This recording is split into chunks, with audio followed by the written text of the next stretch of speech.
You're listening to Hurrdat Sports Live. Last year with the spring portal, 2 years ago we had a couple injuries. When they replaced the turf in Memorial Stadium, I felt a little bit better about it. But without the spring portal, it just didn't really incentivize us last year to be out there playing. And when people could watch that tape on national TV and then call a kid. So, but we missed it. We want to do it. We think it's a great thing for the fans. It's a great thing for people that want to come watch us play. And once they kind of changed the calendar, we went back to a more traditional setting. Across to Keller. Back out to Edwards. Edwards with a shot. Score! The United States ties it with a goaltender pulls with 2:04 remaining. The captain, Hillary Knight. The outlet pass for Keller, a defenseman. Nice move, cuts to the net. Score! Megan Keller, the overtime hero. The United States wins gold and Milan.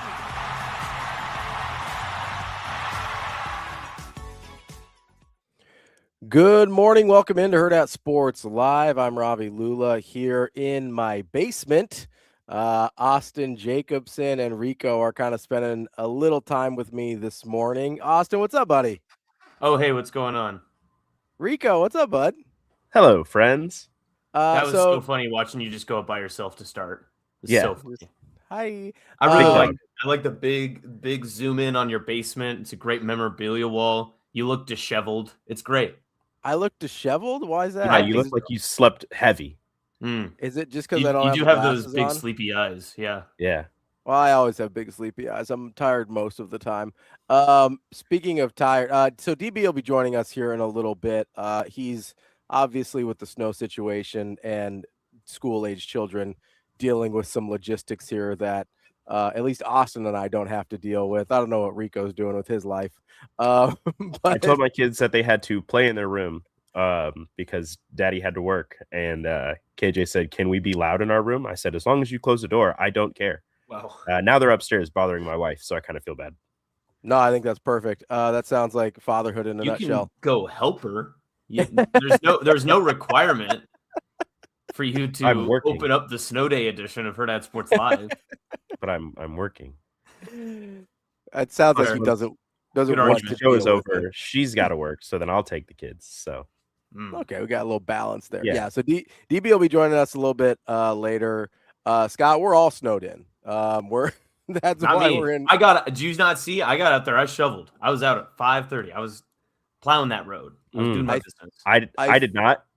We rent, and the people who we rent through came and decided, you know what a great time to shovel the driveway and sidewalks and stuff would be? 1 a.m. So that woke Miles up, and I like wake up in bed, and Rachel's gone, and I was like, "What's going on?" And she comes back, and she's upset, and I go, "What happened?" She goes, "They decided to shovel at 1 a.m."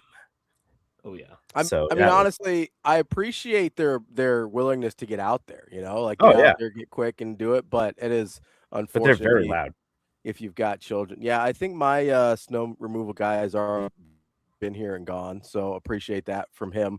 Shout out Brad. I scooped a little bit though. I scooped my deck stairs so that my dogs could get down. Thank God. Of course you did. Way to flex. You have a deck, Robbie. Wow. Thanks for adding that in. Did I mention my deck had snow on it? You'd be surprised how much the boat got covered last night. It was crazy. Oh, just the worst. I just wonder how that lakefront house is doing. Is there any snow? We don't have a lake house. Or he said, luckily the hot tub was on, so it melted the snow on top of it. We didn't have to worry about that. Clearing that off. I mean, you got to just wait for the snow to melt off the boat. You don't want to go out right now anyway. Come on. The cover was on our heated pool, so we're fine. No, we don't have a pool. How dare you? I don't know these things. Well, I'm telling you, I don't have a pool or a Thanks for letting us know. Anything else, though. Glad you're not pool rich. That's really good for our friendship to know. Yeah, because I would be over at your house. You didn't deny like the boat or the lake house or the. I did deny the lake house. We don't have a lake house. Oh, thank goodness. Or a hot tub. We do have a boat. Do you have boat shoes too? So there's that. Oh well, you have to. I mean, that's what they're for. You don't. It's for slippage. I mean, I wouldn't know. You have to have the right amount of. You have to have the right amount of grip on a wet boat deck. Come on now. What are we talking about here? I don't like the term grip there. You don't like the term grip? No. Just well, what else? Right. Friction? What else do you want to call it? No, friction works. Friction's worse. I feel like friction's worse. Austin, you've been out at state track all week? How has that been? Not state wrestling. Track would be difficult. Yeah, track would be very difficult this time. I mean, especially with this weather. No, wrestling has been great. And actually, I have a topic you guys want to dive into. Let's do it. What do we got? All right. I know you probably saw this. I tweeted it yesterday, but look at this cow quote. Did you guys see this? It's incredible. I did. It's phenomenal. Can we blow that up at all? Yeah, hold on. There we go. Oh, geez. Well, Rico messed it up. I had it right the first time, so it's fine. I'm trying I feel like a lot of smaller towns look down on Lincoln schools because we're city kids and we don't wrestle cows, I guess.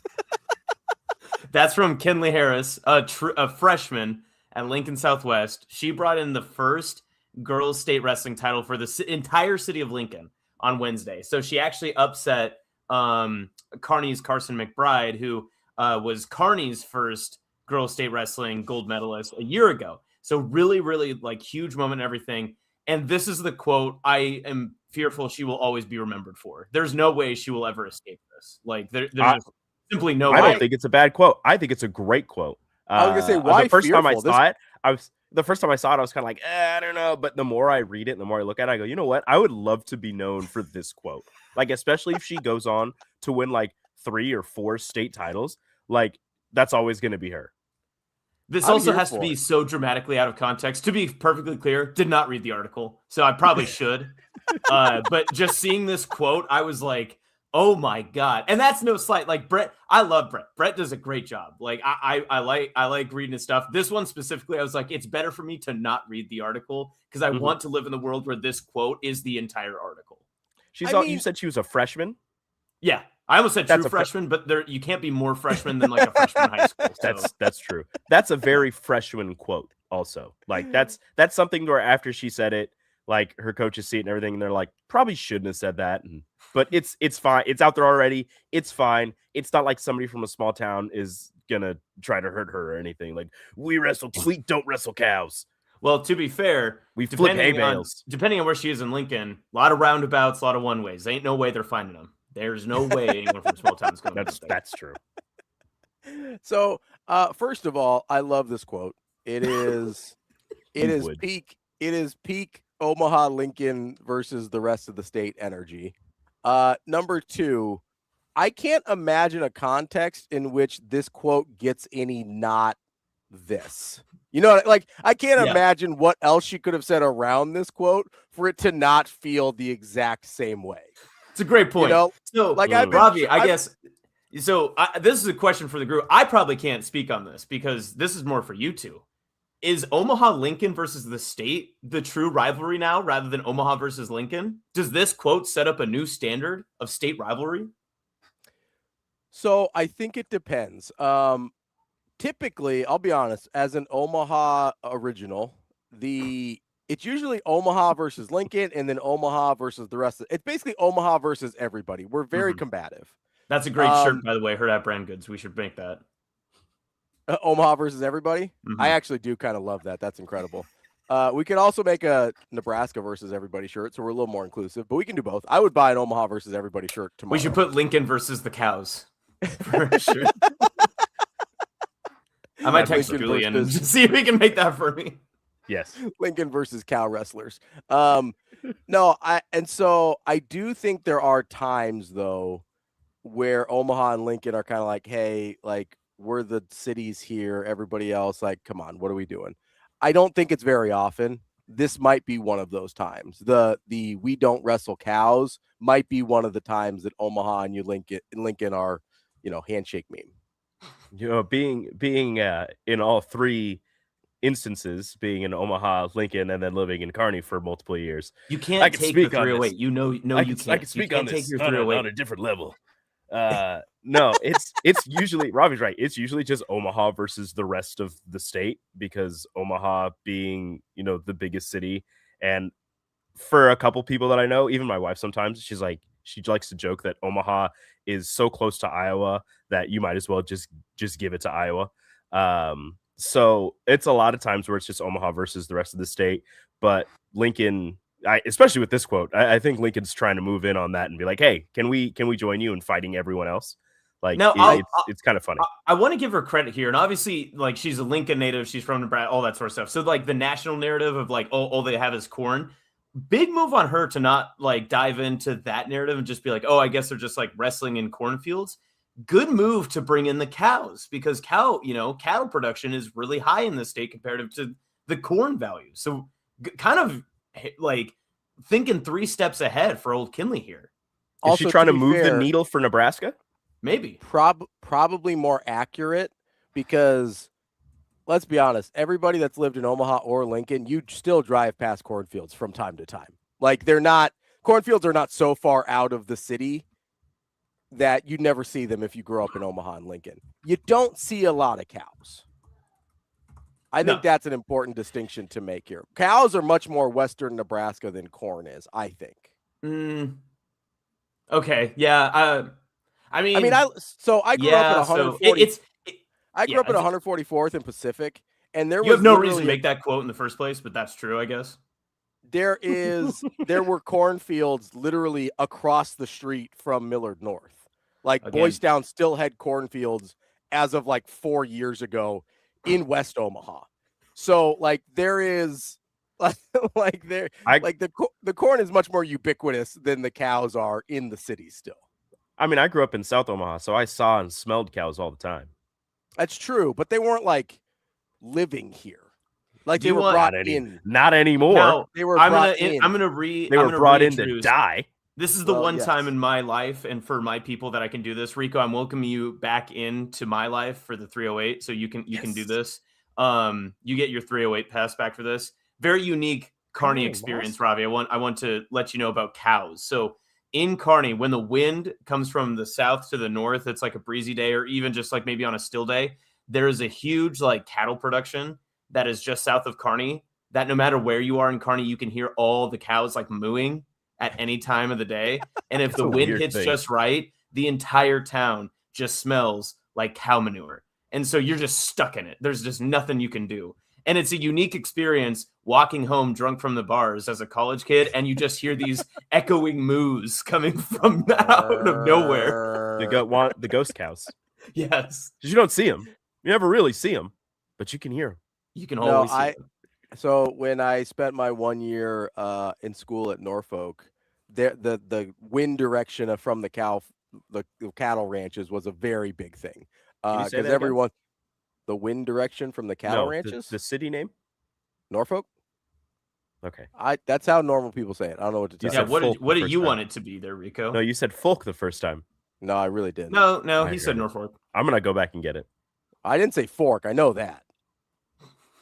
Norfolk. You're not a fork guy? It's I'm Norfolk. not a fork. It's Norfolk. What do you?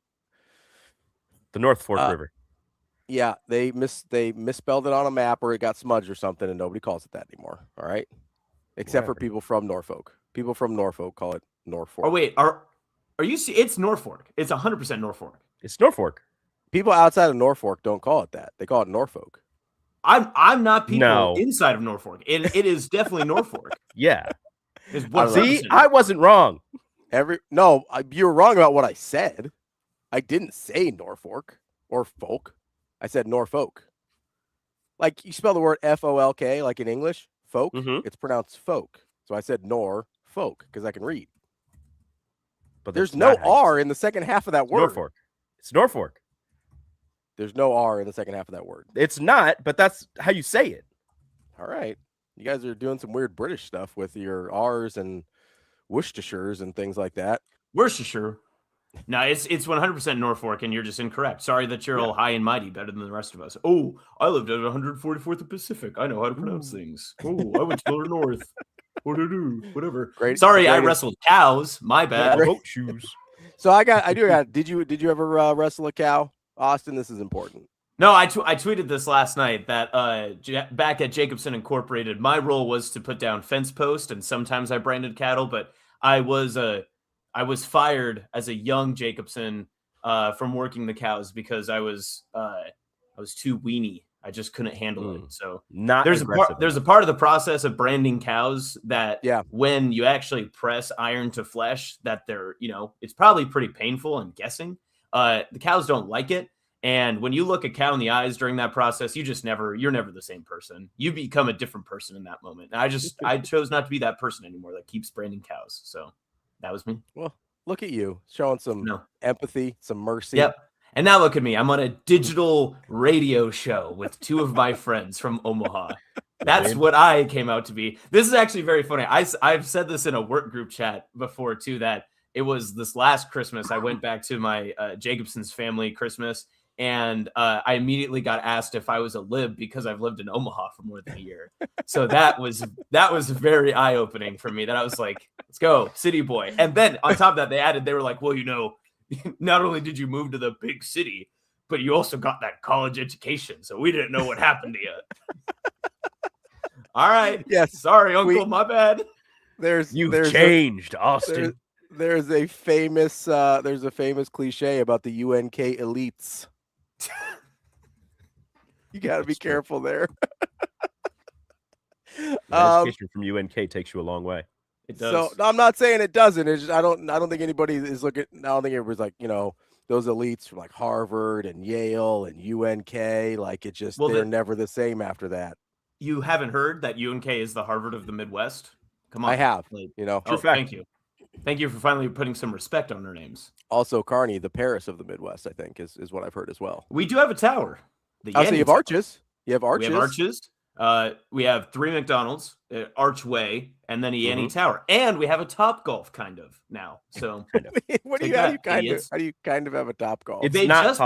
They just put up a not Top Golf that is for sure Top Golf. Yeah, but it's not different brand. Yeah, like a personal. And I don't want to disparage local business or anything like that, but I do think they missed the window. Maybe. Oh, the hype window. They're just banking on that college kids will still want to do it. Yeah, I mean, they did the right idea. They put it next to a beer house, which is a great idea. I mean, because if the kids go there first, then it's like, well, we got to go to the Top Golf. I mean, that's just a given. They're gonna go to the Top Golf after the beer house every time. Also, I mean, not to disparage Kearney or anything, they're probably a little bit behind the trends, right? Maybe it is the right time for a Top Golf. Are you suggesting the internet is slower out there, that things don't get out there as quickly? You serious? I think maybe they don't build. I think maybe they're not on the trends as quickly. I think that's a reasonable assumption to make.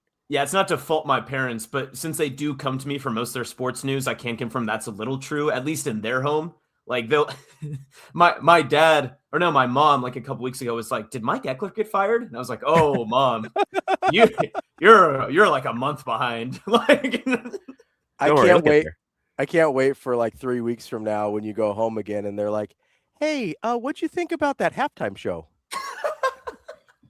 We all watch Bad Bunny. Come on, I texted you guys about the Bad Bunny show. Miller Time says another Hurrdat shirt, UNK, Harvard of the Midwest.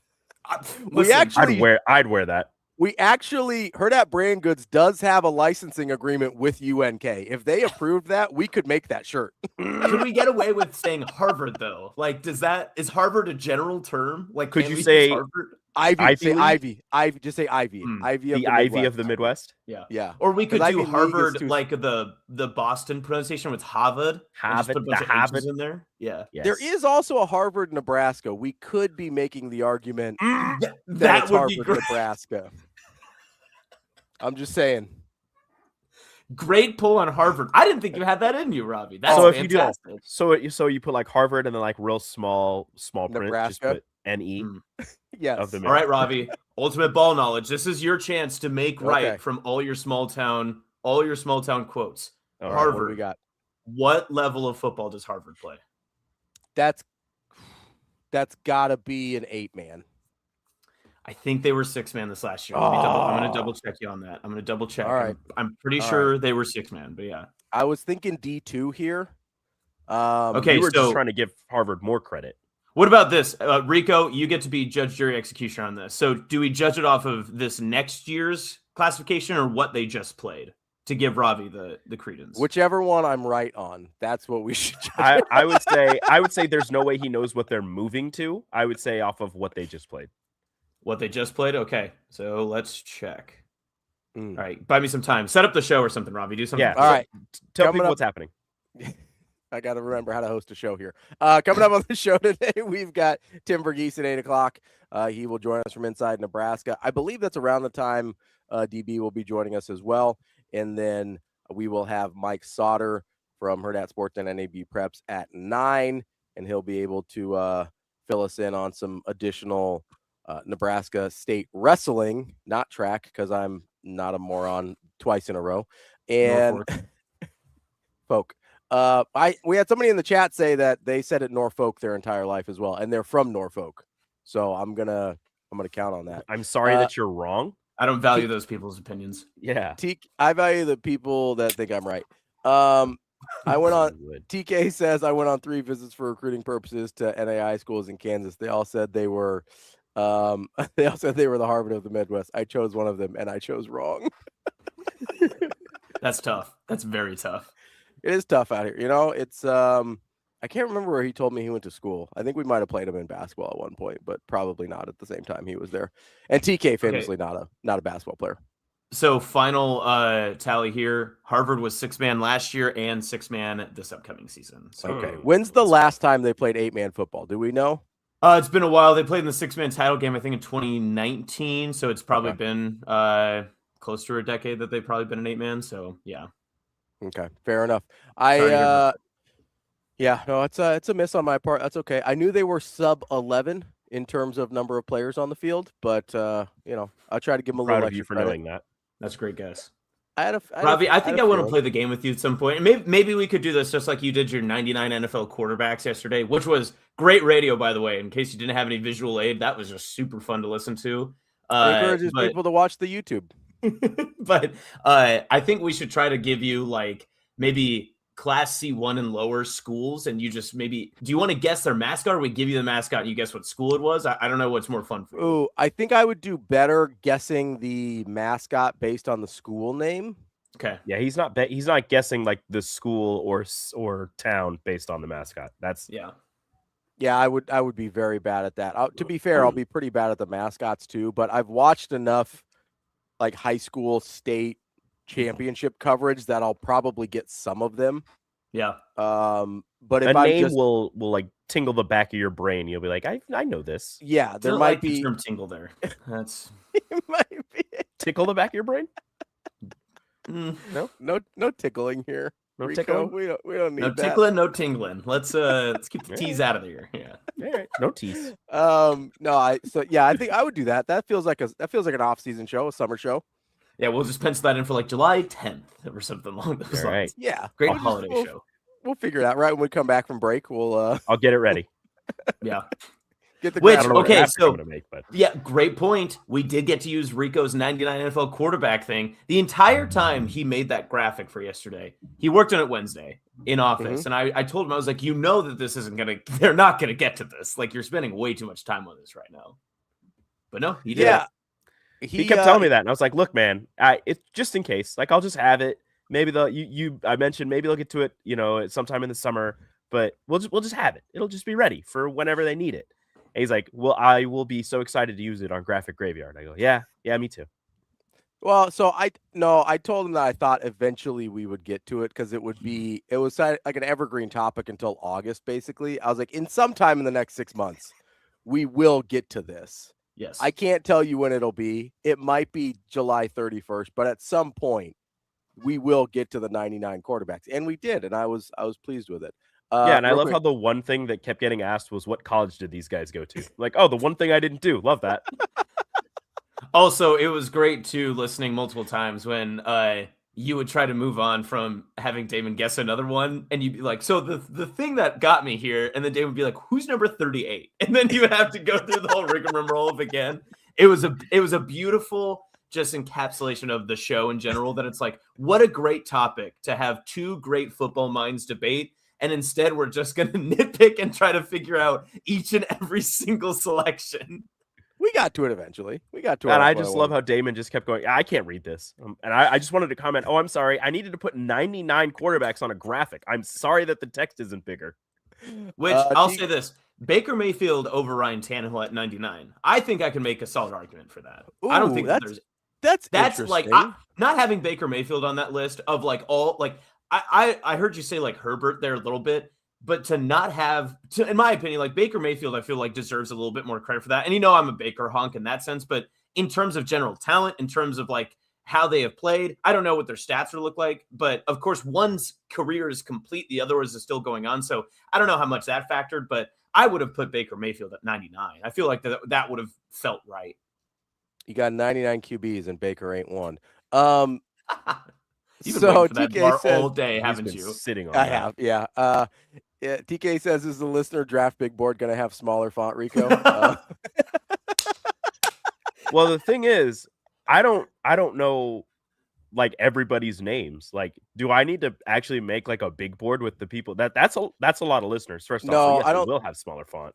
I don't think you'll make a big board. We'll just have to type it in as we kind of like you did with the quarterback draft where you typed it in real time. Hold on, folks. We have breaking news. Are you guys ready? What's that? We have a mock-up design from Julian at Hurrdat Brand Goods. Are we yay or nay on this? I kind of love it. I kind of love it. I think he said he could get to this to me today, so I might wear this at state wrestling. You 100% should. Can you? Oh my God! Can you ask him if I can get one as well? No, it's for me. This is my idea. Oh, I want. He said he has one, but I'll ask if he can make another one. Yeah. If not, totally fine. I will just be extremely jealous. In Omaha. Okay, well, if this pops off, then we have to sell it, right? Like Lincoln versus Cows. This is incredible. 100%. Incredible. Dude, this is why the Brand Good guys are the absolute best. Speaking of which, somebody in the chat. You need to gift that to her. You should. You should see if they can make one for her. Oh my God. I'm going to figure out what spring sports she plays, and I'll give her a big game chain and a Lincoln versus Cows hoodie. That is like, incredible. Oh, by the way, I don't know if you remember what you said when you won a state title in wrestling, but here's this. So Baker Mayfield career. Leave the context up there for a second for people that are just for people who weren't at the very beginning of the show. So Baker Mayfield, remember these numbers, Austin, so I can go look up Tannehill in a second. So he is 58-62 as a starter, 63.5% completion, 28.5 for yards, 197 touchdowns to 101 picks. So those are my Baker Mayfield numbers. He has started 120 games in his career. So he might be a little short on the resume in terms of how long he's played. But let me check out Tannehill here. Yeah, so Tannehill's at 81-70, so a little bit bigger of a winner. 64% completion, 34.8 on yards, 216 to 115 on interception. So actually pretty similar. Like relatively similar. Really, I mean, like they're not going to remake this list year after year, obviously. But like, if one career is over, you're basically taking Tannehill because you just don't know what happens to Mayfield, right? I think so. Yeah, like if Mayfield fell back into his late Browns years after this season, he probably doesn't make the list. If he continues the way he has for the last few years, he probably bumps Tannehill. I think that's fair. Russell Wilson had to be on that list too, right? Russell Wilson was on the list. Yeah, he was in like the 70s, I think. I don't know, but see, that's something that like, and I know again, like it's 99, like that's the whole argument, right? Like there's so many quarterbacks, and obviously, Ravi, like we talked about at the beginning when I sent it to you, that it was such a great conversation starter, and just the fact that like there hasn't been that many actually great quarterbacks. Like you can have great quarterback maybe seasons or like moments in time, but to have great careers is so unique and not as like maybe specific as we make it to be, because like Russell Wilson in the mid 70s like makes sense. Russell Wilson's 25. That's way too high. Wow. Oh my God. That's crazy. So here's the accolades. He is a Super Bowl champion, which gets everybody but Trent Dilfer on the list. He's a 10-time Pro Bowler, which Pro Bowls don't mean anything to me. His numbers are better than we think they are. Like career, he's at 47,000 yards, which is a lot. Wow. He's at 353 to 114 touchdown to interception. He's a full 3-1. And there's not very, I did this a couple years ago with some of the all-timers. there's not very many people better than 2.5 to 1 in their career touchdown to interception ratio.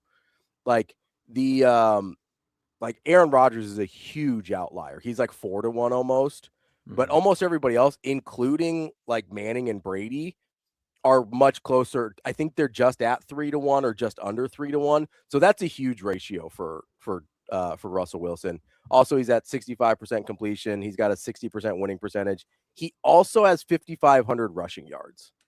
Yeah, which is more than more than Bo Jackson, by the way, and had a Super Bowl and 2 Super Bowl appearances, which they seem to value huge. I think they value appeaappearances. Yeah, I mean, I think they value appearances. Because there are some guys at the bottom of the list that are like just insane. Like it was Rippon or whoever for Mark Washington. Rippon, I mean, yeah, that was an insane inclusion. Like there was just some names at the bottom of the list you're looking at, you're like, oh my God. Like I just never thought that this would be a guy to be considered one of the top quarterbacks ever. But we're not talking about the top quarterbacks ever. We're talking about 99 quarterbacks in history. I do think Kobe's right. The recency bias on Russ has really like soured us on him. For the first like 8 to 10 years of his career, he was really good. I mean, when that trade happened, even with Denver, like a lot of people considered that was a good deal both ways. Yeah, there was a little bit of momentum the last like year and a half in Seattle that Russ was kind of fading a little bit. He was one of those guys where when he kind of lost like half a step, it actually really hurt his career because he lost some of that dynamic ability that he had, as I mentioned, with the 5,500 rushing yards. But he was legitimately very good for a long time. 25 might be a touch high, but like he's definitely looking at the rest of the list. I mean, you can't put him under like top 50. I don't think. Yeah, that makes sense. You've got a couple in here, like Steve McNair had like a couple awesome years, but didn't have a ton of longevity. He got the MVP. Cam Newton is kind of the same way. MVP. Yeah, no, and yeah, Kobe's right too. Like the recency bias is fair because like I'm a Cam Newton honk all the way through, but Cam and Russ in their last like 3 seasons, I mean, they're basically comparable in that sense. Russ was actually like more of a starter than Cam was at times too. And those last full seasons of Cam Newton being a full-time starter, especially in New England, real bad, really, really, really bad. I actually think he stacks up reasonably well. Like off the cuff, you'd probably say Donovan McNabb better than Russell Wilson, right? Maybe that's a little too high. I might take Russ, but that's just because. But that's more national narrative too. I mean, like McNabb was just hated by everybody. Like nobody liked Donovan for whatever reason. I don't know. He was so good the first like 10 years of his career in. But my point was, I think they're reasonably comparable. They really fell off late in their career. Like Washington, Donovan McNabb was horrifying. But the difference is, like, I guess a Super Bowl is worth 17 spots, which I can't really argue with.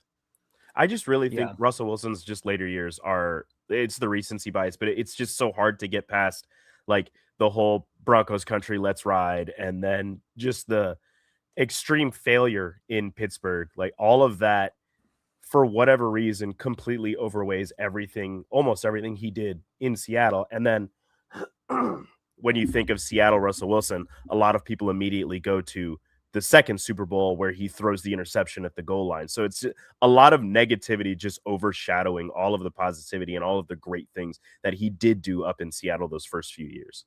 I do. I love 11 selections on here just off the rip. The top 10 to me almost looks perfect. And then Matthew Stafford at 20, I think is I really like Stafford at 20 right there because if Stafford gets another Super Bowl, he leaps a couple of those guys. Favre is way too high here. Favre is way too high here. He's a one-time Super Bowl winner. I get that he won a couple 2 or 3 MVPs, I think. But like the way he played the position does not stack up to the other guys in the top 10. The gunslinger, I'm just gonna huck it and chuck it. Yeah, like he's got some longevity stuff, but he's not in the same category. Like I think I said this yesterday. I'd take Breeze, Young, Marino, Unitas, Stafford, Roethlisberger, at least those 6 guys over him. So Aaron Rodgers is up there for the 1 Super Bowl. Does he have 2 MVPs? He's got more than that, I think. He's got like and four. Didn't he tie Peyton's? I think they have like 4 or does he 5 or something Yeah. like that. And his numbers are actually insane. He's one of the biggest outliers statistically. Well, yeah, he averaged a 4,000-yard season every year in Green Bay, like once he took over as a starter, I think. So just because I was thinking like statistically, like 4-time MVP. Okay. So that's aggressive. And that's it right there. Statistically, he's got the lowest interception rate of all time. He's at dear God, this touchdown interception ratio is insane. Okay.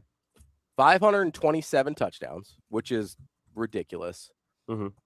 Guess how many interceptions he got? Just like a ballpark. You said 527 touchdowns? Yeah.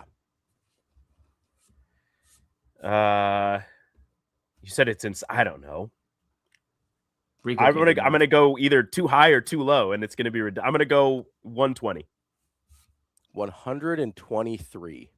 Oh, look 527 to Feel like DB. 123. That's real good.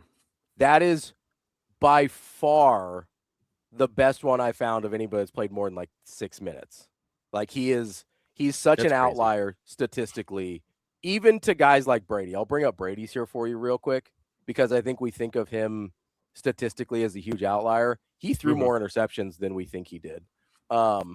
Especially early in his career. There was several in the teens. Well, and post ACL too, he had that one year where he was like very mid. He it was like that first year coming back.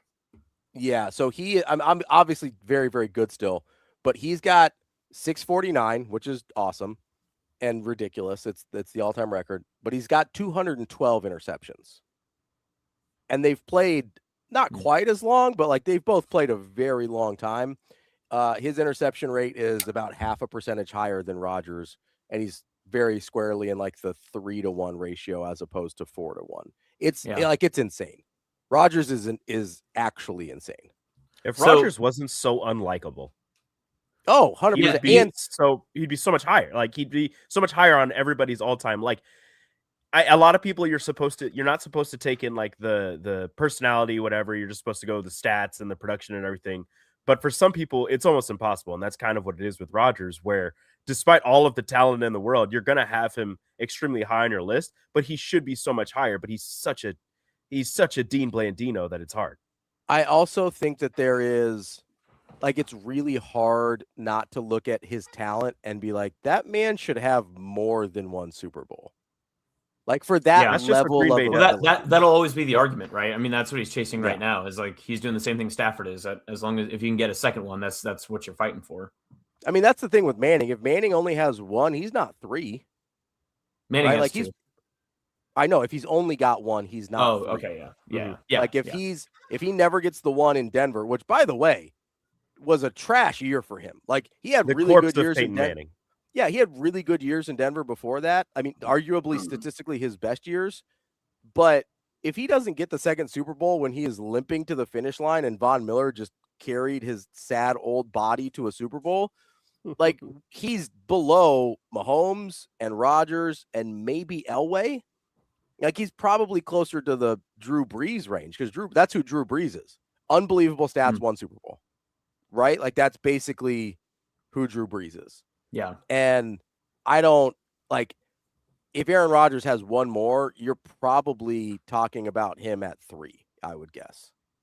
Because Mahomes can't stack up with the stats yet. He hasn't had that long of a career. I also don't know off the top of my head if this is completely accurate, but Ravi, just to your Hall of Fame argument, I think your cutoff is actually at 38 and up.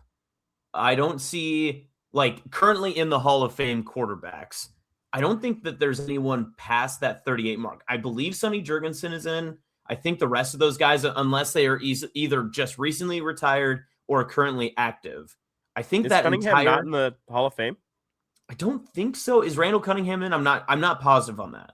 I don't believe so. But I know Ken Anderson has been on that list because he was in the Roger Craig category where he hasn't been in and he was just out on the past couple of votes too. So I think it's right there at 38 or 39.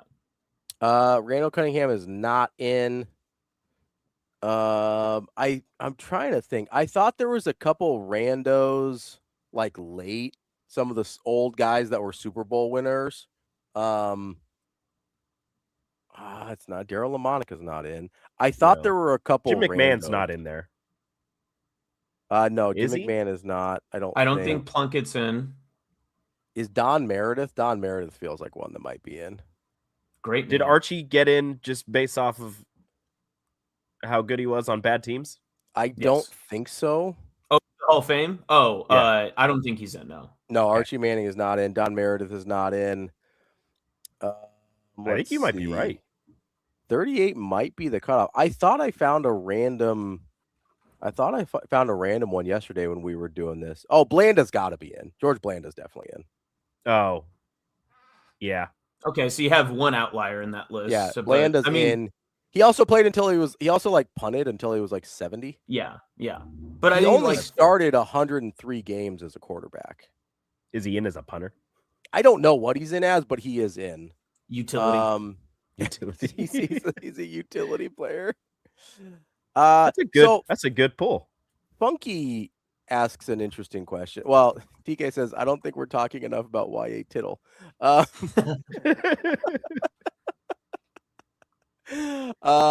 Tittle touchdown goes hard, though. Tittle touchdown goes so hard. At what point do you consider them compilers versus legit contenders? So that's a very good point here, because that's one of my main arguments about Brett Favre. He played for a very long time. He compiled a ton of stats, but nothing in terms of outside of the prime of his career. He's not a guy like Rodgers or Manning or Brady, who I thought was good, like dominant late in the career. I know he had a nice run that one year with Minnesota. But like those other three guys, longevity wise, are just completely different. I do think, I'll be honest, I think Breeze is a bit of a compiler. Like, when's the last time, when in his late New Orleans years, when was the last time you looked at him as one of the best quarterbacks in the league, and B, the New Orleans Saints as an actual contender? Yeah, because they weren't winning the NFC South. They were constantly in cap hell, and they were always like, that was when they were going like 7-8 or 7-9 or 8-8, like every single season in the NFC South those last few years. But then in his final few seasons with Sean Payton as well, that was when they had the NFC Championship game against the Rams, or I think that was in the Superdome, and they might have been the 1 or the 2 seed or whatever it was, and they ended up losing on the non-PI call. I think they also had another year the next year where they went to the postseason. It was the next year that a couple of years later they had beaten like the Bears or the Eagles, like in a wild card too. Like they had a couple of like wild card teams, but yes, you're right. Like there was a lot of non-playoff years for Breeze where he still threw for like 5,000 yards or 4,000 yards and had a lot of touchdowns. Yeah, so the stretch that I'm thinking about, and he was better, they were better late in his career, but he also got banged up a little bit the last couple of years and didn't play full seasons, which is the only reason he didn't get over 3,000 yards the last 2 years, because he didn't play a full year. But I'm thinking about the stretch in like the mid 2010s, like 2014, 2015, 2016, 2012. They go 7-9, 11-5, 7-9, 7-8, 7-9, and those are all 5,000 yards, 4,900 yards, 4,800 yards, 5,200 yards. So like, I think he is also the system in which he was playing in. I think like a bunch of guys would have put up really, really insane numbers doing what he was asked to do. You know, just like throw the ball. They didn't run it. They didn't utilize the running game whatsoever, it seemed. But then, Drew Brees throw it. But then the argument for Breeze, obviously being a top 10 quarterback, is one, the stats match up. Maybe they weren't a contender, but did he elevate them into basically contender-ish categories like every single season? I think that argument is yes, but that is hard. I mean, like when you try to juxtapose that, I understand like where the argument starts, but then, okay, so who do you want to put above Breeze? Like where that's the next part of the conversation. You're like, okay, I can agree with you where you're coming from, but then who do you want to move up over him? You want to put Otto Graham? Like I could see the argument between Breeze and Marino. Like Stafford. I would put Stafford over Breeze. I would put Steve If Stafford Young gets that second Super Bowl, he's into the top 10 immediately. Is Stafford not Breeze right now? Like exactly. Well, I would argue that Stafford is a better version of Breeze. He's got a better. Is it wrong for me to why say would he's got you a better argue team? that? They're the same quarterback. because he put up almost the same numbers for most of his career being on horrifying teams. But with the most generational receiver at his disposal? But one, and everyone knew he was throwing to him. Like he never worked with a good offensive mind. Was that more Stafford, or was that more Calvin Johnson going up and getting the ball? Yeah, so you're going to compare Drew Brees throwing the ball to have five different Walmart cashiers? Like, what are we talking about? Well, he also had Sean Payton. What's Matt Stafford doing with Sean Payton? How do you rank Marquise Colston and Calvin Johnson against each other? I mean, because Marquise that Colston was his best very receiver. good. But here's my point. But everyone goes Marquise Colston and Megatron are the exact same receiver. You're right. I hear that in the streets. It happens all the time. My point is, like, even with Calvin Johnson, he gets what, like 1,400 of his 5,000 yards? Like that, we're talking about a different thing here. Like he would still have an incredibly good season if you removed all of Megatron's receptions from him. Like that's the point. Yeah, but Ross is making a good point. He had Megatron, then he had Devontae Adams, and now he has Puka Nacua. Like the dude has had like generational receivers. We're forgetting white receivers now too? Come on, Cooper Kupp. Sorry. Since he has gone to LA, his entire career has been different. I understand that. But because he's working with a great offensive mind? Defensive side to help his team out. Imagine if he's working with a great offensive mind. You're making the same argument two different ways. No, Sean McVay is basically Drew Brees basically had Sean McVay his entire career. His name was just Sean Payton. If we're talking about Matthew Stafford having Sean McVay for his entire career, we're having a totally different conversation, and he's nowhere near number 20. That's my point. Yeah, Sean Payton was more valuable to Drew Brees than Megatron was to Matthew Stafford.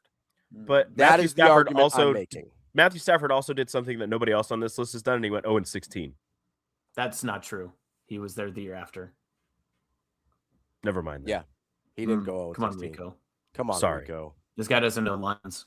He also did something nobody else did, which is drag the bum-ass Lions to a playoff appearance more than once. Like, what are we talking about? Much like one Jared Goff with offensive-minded Dan Campbell at his disposal. Who was his offensive coordinator? And so now we're getting to coordinator talk. Perfect. I'm really glad you brought that up. That's perfect. I mean, it does matter if your head coach isn't like if Sean Payton was a defensive-minded guy and had an incredible offensive coordinator, we're having a different conversation. Matt Ryan's best season of his career happened with Kyle Shanahan as offensive coordinator. Okay, then what? Then credit Ben Roethlisberger because then he doesn't have all the stats. And I said I'd put Roethlisberger over Brett Favre. That's fair. So would you put Roethlisberger in the top 10 then? Probably. Roethlisberger is actually probably the best culmination of this entire argument because he's a winner, but didn't necessarily have great stats. His interception rate has to be awful compared to some of those guys in the top 10. But then you look at the coaching staff, the people that he had around him. He had some talented teams. His best statistical years were some of the probably hardest years actually for Pittsburgh, if I remember right, just off the top of my head. I think Roethlisberger's interception rate's better than we're remembering. It's like he had some bad ones, but it's not awful. And he does have 2 Super Bowls, which matters. Let's see. So he was years that's. Go ahead. Was 418 to 211, so he was a full 2-1 guy. Like that's in line with a lot of the guys historically. I think. Would you say, Austin, that the worst years or the hardest years for the Steelers were when they had to rely on Ben to make the plays, as opposed to not saying that he was a game manager or anything like that, but as opposed to having him do what Drew Brees or Peyton Manning or those other quarterbacks did, where it was all on them to make all those plays and get those touchdowns and lead their teams to victory, where it was Ben Roethlisberger making the right plays at the right time. Well, also, weren't the Steelers 2 Super Bowls that they won with Defensive Player of the Year candidates on their team and or winners, like with James Harrison, obviously in the Arizona Super Bowl, and then in Super Bowl 40 when they the Seahawks and the Seahawks had to play the refs and the Steelers at the same time, and Roethlisberger wasn't great in that Super Bowl. He was actually pretty decent that year. And then his rookie season too, Roethlisberger I think he was 14-0 in the regular season. So he's a winner, but he won on teams that were really, really good defensively. And he continued to get better as he got older offensively, and his stats definitely changed as that went away. But then Pittsburgh didn't win as much once the team changed to an offensive dynamic. It just didn't stay the same consistency as the level of winning that he had before. You know what argument you're making? Please. It's the exact same argument that is 100% true of Tom Brady until the last part of his career in New England. Fair. Like Good point. the first, his first Hall of Fame. But Brady was winning Super Bowls once he got past the statistical years. When they went to a more offensive style and it was all on him, he still won Super Bowls. Okay, but not for like a decade. That's my point. There is a decade gap in there where Tom Brady is putting up crazy numbers. He doesn't have a 30 touchdown season until Randy Moss shows up. Yeah. In 2007. He has won 3 Super Bowls at that point. His numbers in the first 3 Super Bowl seasons are not crazy. Like, they're very normal guy numbers. They are not greatest of all time numbers. And then you get to the Randy Moss season and everything changed. And as Austin said, they went to a more offensively minded philosophy and they didn't win another Super Bowl until 2015, I believe. Like, they went a very long time. The only difference, honestly, in this scenario between Ben Roethlisberger's career and Tom Brady's career is that Tom Brady lasted forever at that level. But Tom Brady was came back. Tom Brady was also winning the AFC East every single one of those years and making the playoffs and still winning a game or two in the playoffs. Like, they weren't making it to the Super Bowl, but they were still the top of the class in the Steelers AFC. Didn't have a losing season ever. Yeah. They didn't have an under 500 season. That would be a losing season. Come on, Rico. Literally, by definition, a losing season. You could be at 500, not be under 500. They were. Which is still not a losing season. But it's still not. No, Rico, it sounds better when you say not a losing season. Here, hold this. Hold this L. You lost. That's not what it is. Yeah, that was. Austin football knows. Purgatory is what it is. Austin knows. Because you're not great, but you're not bad enough to get a good You ever just watch your friend make a terrible point and you're like, ugh. That was like your friend get hit at the bar and you're like, I don't. Do I help? What do I do? I think Roethlisberger is underrated on this list. I think that we forget because of what the end of the career looked like for Brady, that there is a decade in the middle of his career with New England where not only did we think he was washed, but we kept saying he'd get off to a slow start and be like, oh, is this it for Brady? We also didn't think he was going to win another Super Bowl. Like, he went from age. So what was the third Super Bowl was 2004, I believe. So he went from age 27 all the way to either 37 or 38 without a Super Bowl. Like, my dude went he went a decade without a Super Bowl. He did not throw more than 28 touchdowns in a year until Randy Moss showed up. He didn't throw fewer than 12 interceptions in a year until Randy Moss showed up. Like, all the arguments we're making against Ben Roethlisberger could also have been made for the first, let me count here, 15 years of Brady's career. He just decided to go 8 more after that, which no one thought was a thing, which is why he's the GOAT. Don't get me wrong. I get it. But the arguments against Roethlisberger, I don't think are aggressive. I don't think they're aggressive enough to keep him out of the top 10. I think Roethlisberger is Brady was still in AFC championships 6 of those years. Oh yeah. So Brady were the Steelers. The Steelers were in AFC championships constantly. They just lost to people a lot, but they made AFC champions. It's not like they weren't contenders. Okay, so before, obviously, we're getting to Tim here in a bit, but this is the last part of this that I thought was curious. The modern court. So we kind of established that 38 spot and up is kind of the Hall of Fame cutoff technically. You do have modern quarterbacks that are currently in present day in their career. They retired today. Essentially, this list, if you're at 38 or higher, if you retire, you are a Hall of Famer, correct? So Mahomes, I think we can all agree, Mahomes, if he retired today, would be an NFL Hall of Famer. Mm-hmm. What about Lamar and what about Allen? Where do you and I guess technically you can throw Russ in there too, since he is still active as well. Those 3 are Hall of Famers, and Stafford, so 4. Stafford and Russ, yes. Russ, I don't know about Lamar and Allen yet. Lamar's close. He has the 2 MVPs, but not much in way of playoff victories. And then Josh Allen is kind of the same way with his MVP and always losing to the same quarterback in the playoffs. Yeah. So the The Lamar one, I think, is the most interesting here because it would be very weird to leave out a 2-time MVP. And I don't think they should. I also think the narrative around Lamar is one that could get him in more question in terms of his Hall of Fame status than he probably should be. I think it's the same for Russell Wilson. Russell Wilson should be in, I think. His stats are way better than we remember, and he's obviously got the Super Bowl. The Lamar one's interesting. The Lamar one is I'm afraid we may end up putting him in the Cam Newton category. And no offense to Cam Newton, but he's better than that.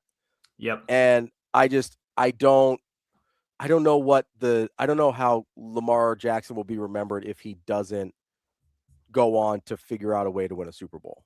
I think Lamar's been a better quarterback overall than Cam. I think that's like a fair shake if you're trying to evaluate the two of them. I think Lamar has just been more consistent of a winner. Team has went probably further than where Cam had been up to kind of the certain point in the career. Cam obviously has the 2016 season that puts that, I guess, a notch above. But I have this argument constantly with some of the Panther fans that I have in my life where they're like, well, Cam Newton's a 100% Hall of Famer. I was like, 100% is kind of hard to be able to justify. He's a really, really good quarterback, but there's going to be a lot of really good quarterbacks that he has to go up against that he statistically doesn't have the same. It'll be interesting to see where Lamar and Josh Allen and those guys all shake out, because the truth of the matter is if they retire today and there's an argument in 4 or 5 years for one of them, you almost have to argue both of them at the same time, because I feel like you can't put one in without the other. Oh, that's interesting. I don't know if I agree. I don't know if I agree there on if you can put one in without the other. Are they not just the same? I mean, how much heavy? So Lamar's been into one AFC championship game. Off the top of my head, Allen's been to 2 and has lost both to Mahomes.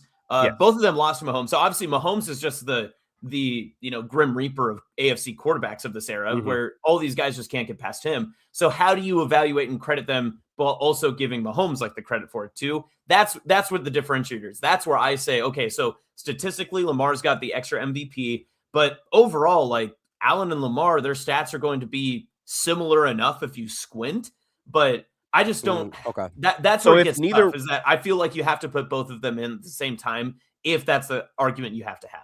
So if neither one of them, I'm not going to say wins a Super Bowl, if neither one of them makes a Super Bowl and they just continue on the path that they're on, putting up disgusting numbers, and let's say maybe they both win one more MVP, and they just keep going at the rate that they're going, I think that they're kind of on the path that you're saying, where like when you look at one, you look at the other, and you're like, I mean, they're practically, obviously the stats will be different, but they're practically the same guy.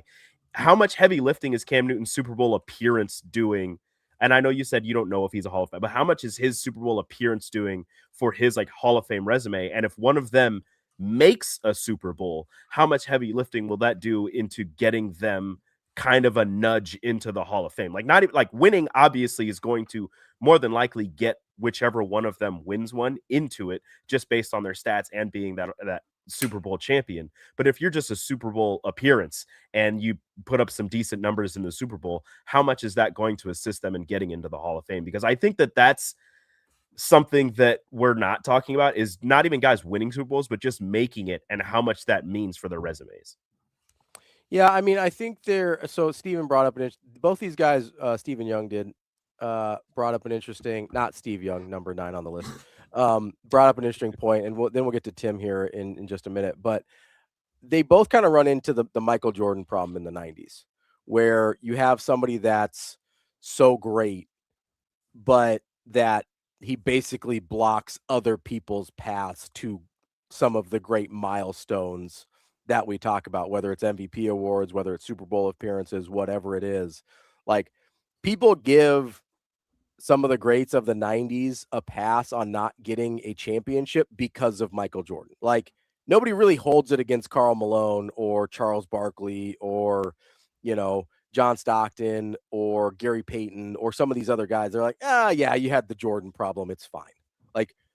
Yes, it gets brought up with Barkley from time to time, but everybody still thinks of Barkley as an incredibly great player. They're like, oh man, you know how he went toe to toe with Jordan in the 93 finals. I don't feel like people hold that against them. Now, has Mahomes risen to that level and have these Allen and Lamar risen to the level where we give them that consideration? I don't know. But I do think you're sort of grading on a curve here when you've got a guy that's basically just sitting in the road saying, you shall not pass. Like, that's not really like we're talking about sort of a different thing here with that. Well, I mean, you think about this year's NFL playoffs where after Mahomes tears his ACL, everybody just kind of looks over at Josh Allen. It's like, all right, now's your chance. Like you literally heard it from people in the studios. Like, now's your chance, Josh Allen. Like, he's gone. The roadblock is gone. This is your best chance to make and win a Super Bowl. It was, I mean, and frankly, you know, like some of the guys like Roethlisberger faced the same thing, and Manning faced the same thing with Brady, where their path to conference championships or Super Bowls or whatever was blocked by Brady just being like, nope, this is my spot. You guys fight for the scraps. Like that's a thing that a lot of these other guys on the list didn't have to deal with. You could make the argument with some of the guys with Montana in the 80s had to deal with that to a certain degree, but a lot of these guys on the list didn't have to deal with that in their careers to kind of get these achievements. So I do think that's how many of these quarterbacks were that person? Like, was it Brady and Montana? Like, is it 1-2? I don't even know that Montana is to the same degree because they went to the 4 and they won the 4. Like, they didn't lose any, right? Yeah. Whereas like Mahomes won 3 and lost 3 now. Like you're just, he's already been to more Super Bowls than Joe Montana. You know what I mean? So like, I don't know if Montana qualifies. I do think Brady and Mahomes certainly do. I know we got Tim waiting for us. Let's take a quick break here. Reset, and we'll get Tim VERGHESE going from inside Nebraska. This is Hurrdat Sports Live. Yeah, you know, with the roster turnover that now happens in college football, with the amount of players that come into the portal, with the amount, high school kids now enrolling early, we felt like our school calendar moved up a week, so we started on the 10th as opposed to most years we started on Martin Luther King Day, Monday. So because we had an extra week on the front end, we wanted to lift for 6 weeks, but we wanted to get all these players really mainstreamed into the football. We wanted, we didn't want to go 8-9 weeks of them not being around their coaches, so we wanted to get into the fundamentals of football, kind of see what we have, and then really still have on the back end, because of our school year now, 6 or 7 weeks of training afterwards. So, with the roster turnover that now happens in college football, with the amount of players that come into the portal, with the amount, high school kids now enrolling early, we felt like our school calendar moved up a week, so we started on the 10th as opposed to most years we started on Martin Luther King Day, Monday. So because we had an extra week on the front end, we wanted to lift for 6 weeks, but we wanted to get all these players really mainstreamed into the football. We wanted, we didn't want to go 8-9 weeks of them not being around their coaches, so we wanted to get into the fundamentals of football, kind of see what we have, and then really still have on the back end, because of our school year now, 6 or 7 weeks of training afterwards. So we thought it'd be a great way to install, kind of what we want to do offensively, defensively, and special teams. Really let the guys see where they are football-wise, and then have a chance to continue training after that.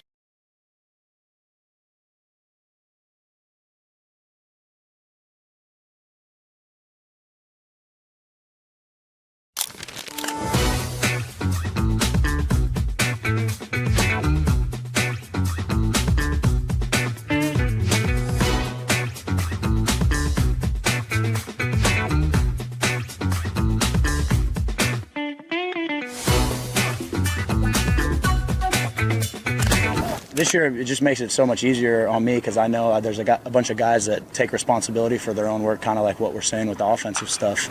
And I don't have to worry about, making sure a guy's locked in or doing the right thing because everybody's taking care of their job, their role, and buying into that. And so for me, I can show up each and every day and just be loose and free and trust that guys are supporting me and I can support them. And having college baseball experience underneath my belt definitely helps, but having these guys in the locker room and even the pitchers backing up our offense just allows us to go out there and be free, and allows me to show up and say the right things and continue to just hold the standard.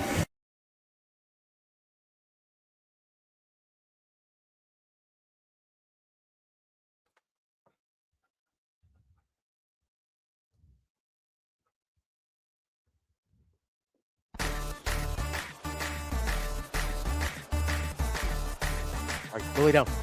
Go lay down. You're listening to Hurrdat Sports Live.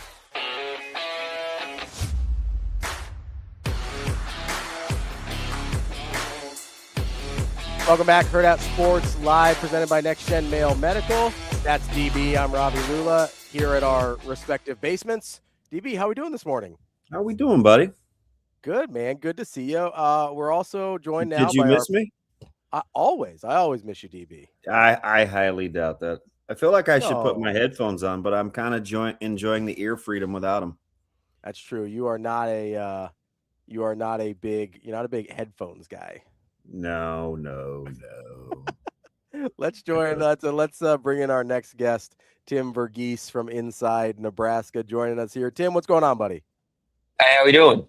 TV, how we living, buddy? I can't complain. I mean, relatively. It's cold and it's snowy, but I can complain. How many inches did you get? Oh, I have not measured, but it looks like a good bit outside. I'm in Omaha, so like just as much as y'all. Oh, which parts? I forgot you moved. Yeah, I'm in downtown, so I'm like right by Block 16, basically. Oh, nice. Oh, nice. So you're about 4 blocks from my barber, who I'll see shortly. Maybe if I can get out out here. So I'm in between 108th and Harrison and Q, and it's a good, I don't know, 9 inches maybe. I'm probably low on that, but it is an absolute poop ton. Ravi, you got bashed too, didn't you?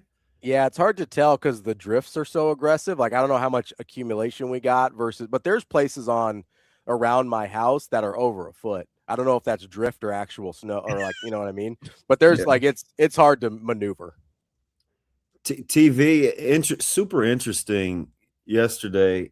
And I guess I'll start with Coach Rhule with the presser, and he's intimated. He said, "Listen, I want to get going. Guys are in the building early and early. I want to get started with this bad boy. Plus, we get the time afterwards." He's apparently done his homework, right? Because he's done it a ton of different ways. He wanted the 8 full weeks of winter conditioning, then take the break. Like, he's had multiple ways to do this. What do you think this says about the next evolution of just trying to get better? Yeah, I mean, I think it's encouraging that, they just beyond even just the time change, it felt like the tone and the way he was talking was they did assess what other programs were doing, successful programs within the Big Ten were doing, and how they can adapt and find that edge. And I think that's encouraging that on top of, your own process, you're also constantly evolving that, constantly kind of, like reflecting. I personally, I don't know. I haven't done the research into like morning versus afternoon practices, and even the time, like the moving up of spring. But I can sense obviously there's a sense of urgency in terms of wanting to get to work with this team. But I also think there's you could feel that yesterday too, right? I think there's an excitement on like figuring out what this team is. Like, I think they're just not they're just not complacent.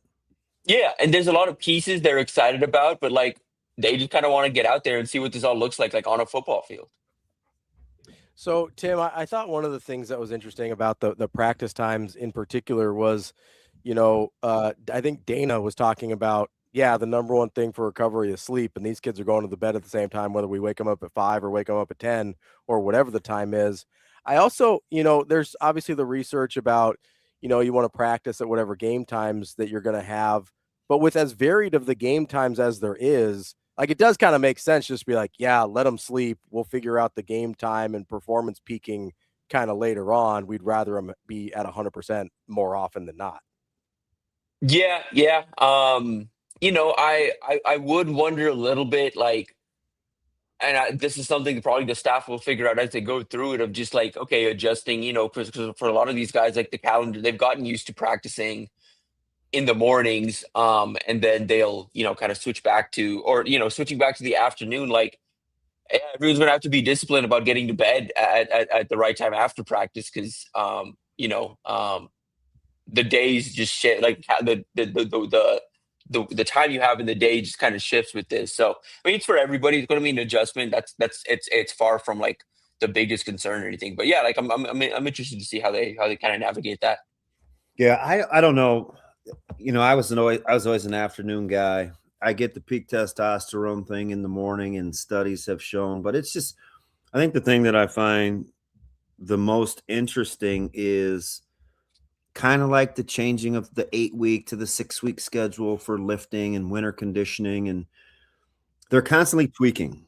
And I get it. That comes with the glass half empty aspect too. Like, you can't settle, but when you aren't getting all the results you want, I think it's important to make sure you're exploring other alternatives. So if nothing else, the changing of the body clock and the rest part of it, because I thought it was key. And I've said this to Caleb for, I don't know, 18 years. You're going to go to bed at what time you go to bed.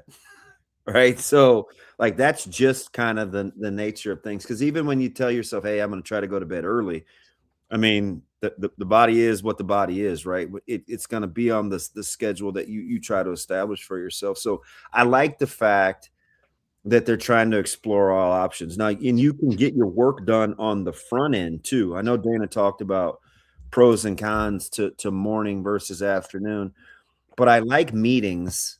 I like front end time, and then I like application on the field. Now, you lose a little bit post practice, but again, that's what the iPads can make up for too. Like, I think you can get in a good chunk before you hit the field. Yeah, in this era, I mean, with the technology they have, and I mean, just the facilities they have too. Like, yeah, it's those, like, it's like that adjustment's fine.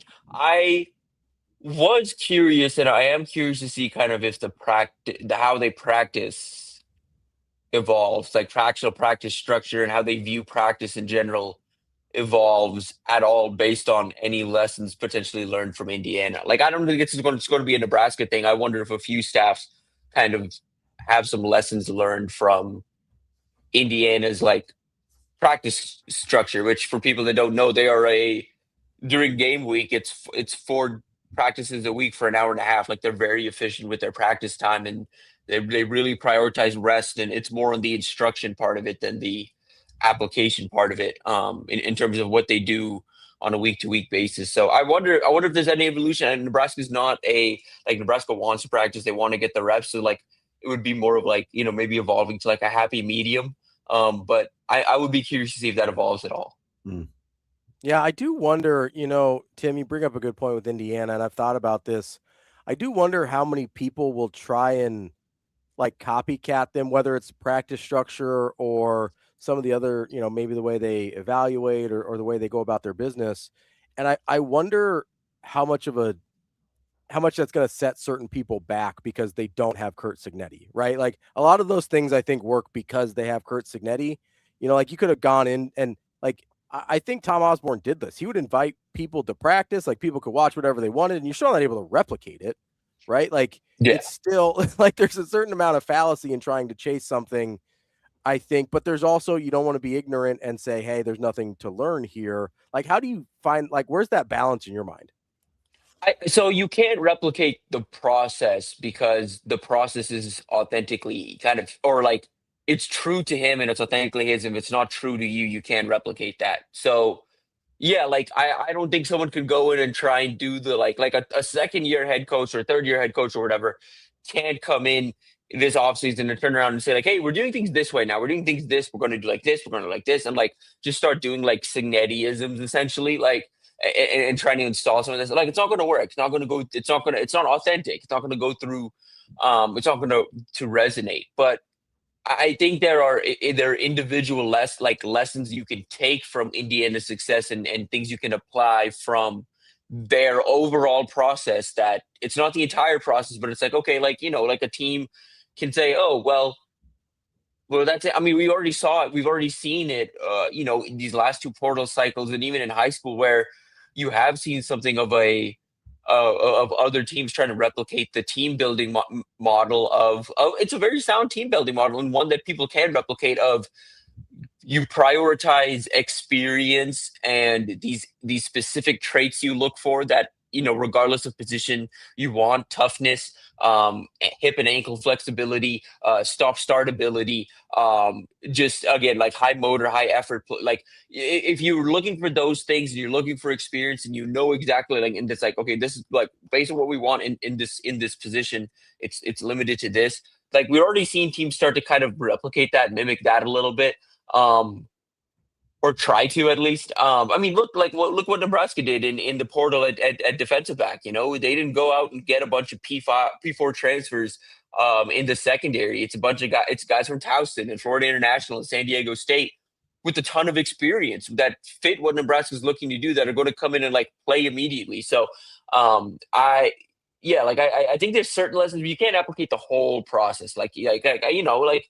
Yeah, I mean, like Matt Rhule can't walk in, this offseason and start talking like Kurt Signetti and start doing the he can't start doing that. He can't start like trying to again speak like Signetti and trying to immediately apply everything. But like practice is something you can add. Nebraska, for example, like practice is something maybe you could apply, because that's something that you could be like, hey, from a research standpoint, like we looked into it, we've done it, and I know the staff would if they look into it, they're going to do their due diligence to like assess the science behind it, and so they'd be able to explain, like, look at the way they explained this, like it wasn't just, hey, we're moving practices from mornings to afternoons. It was, well, we consulted with everybody about this. Like they're not going to rush into it just because someone else is doing it. They're going to do the due diligence.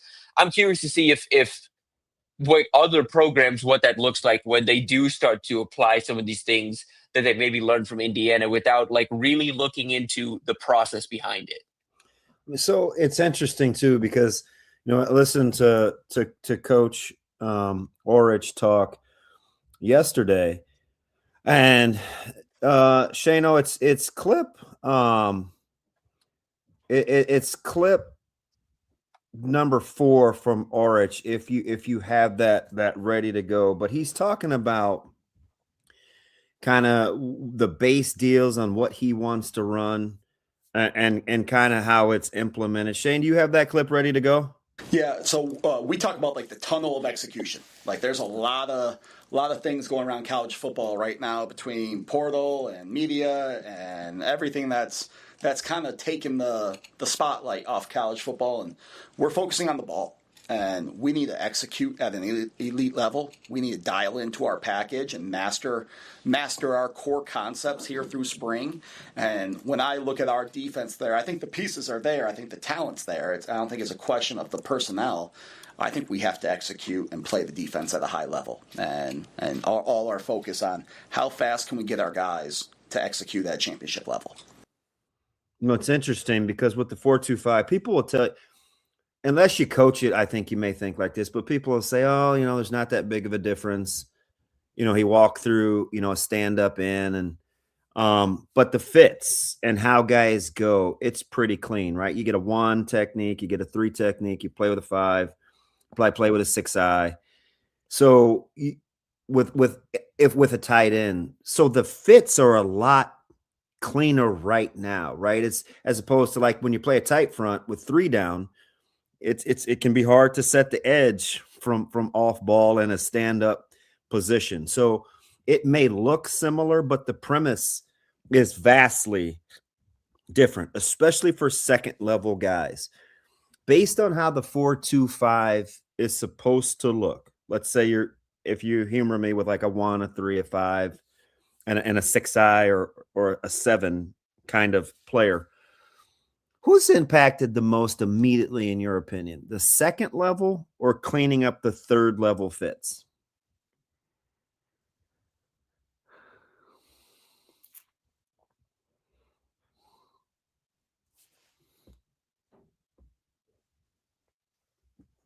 Got to flip back to some audio here. There we go. There we go. I think it's a second level. The only reason I think the third level is because Orich does ask a lot of the safeties and nickels in the fit. And that's going to be Nebraska's safeties and nickels have been active as run defenders, but I think that's going to be a bit of an adjustment just in terms of, I think, what they're going to demand from their safeties and like in terms of execution and practice as tacklers. I think that the standard's going to raise a little bit, but it'll be much cleaner and much faster. I know.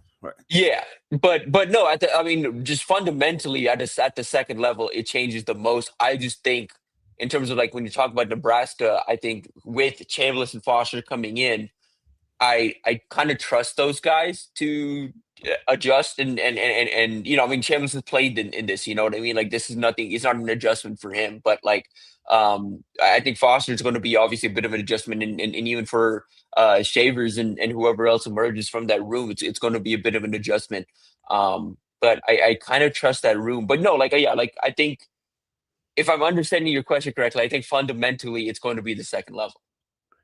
Yeah, it's going to be. I'm fascinated by it too, because with Nebraska's, last year they would try some of these principles and they couldn't get the edge set quick enough, right? And if you're playing with 2s or 4s, and I know it gets a little techie, but I can't stress how much it matters for linebackers, cloudy, clear, playing downhill. Like with if you're playing with a true 4 down with an open side end, like your fits, you can just know. I'll be curious to see how quick guys can respond to trigger, because I think ultimately with true interiors like a 1 and a 3, you can get back to being kind of violent and not having to read near as much. It'll become much more about winning one-on-ones, or at least occupying one-on-ones, which I think ultimately helps the second level first. Yeah. Yeah, it's just going to be different. Like it's just going to be different.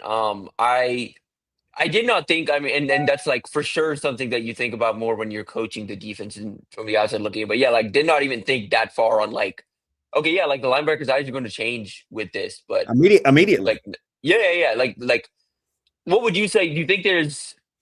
Because now that I'm thinking about it, it allows you to, at least on paper, if you're a quick, like you can react quicker just off of like you're mentioning, off of the fact that, the gap, like where everyone is, like from a gap standpoint. It's not, you're not asking someone to, you're not reacting to what the front is doing in terms of what gap you occupy. It's based on what you do. Yeah.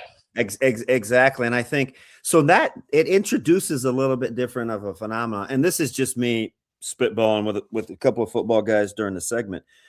If they can shore up the second level, then you get a little more flexibility from your back end. Now a guy, like let's say you want to bring a guy like Donovan Jones and move him back. Let's say, big rangy guy, I want to move him back to like, let's say a field kind of safety role.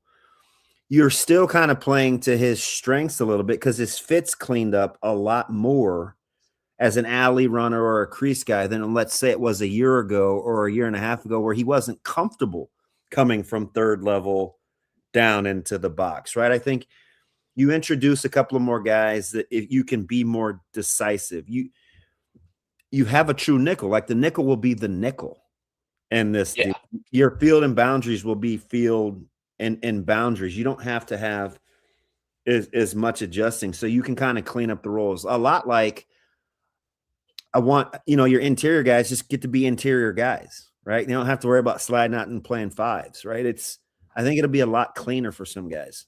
Yeah. I talked about it a little bit with Steve yesterday and on the phone a little bit. Like it could be similar to like, we kind of wrote some guys off when Tony White first got here, of like guys that are like, we like, honestly, like Ty Robinson a little bit of like, well, we've seen what we've needed to see from him.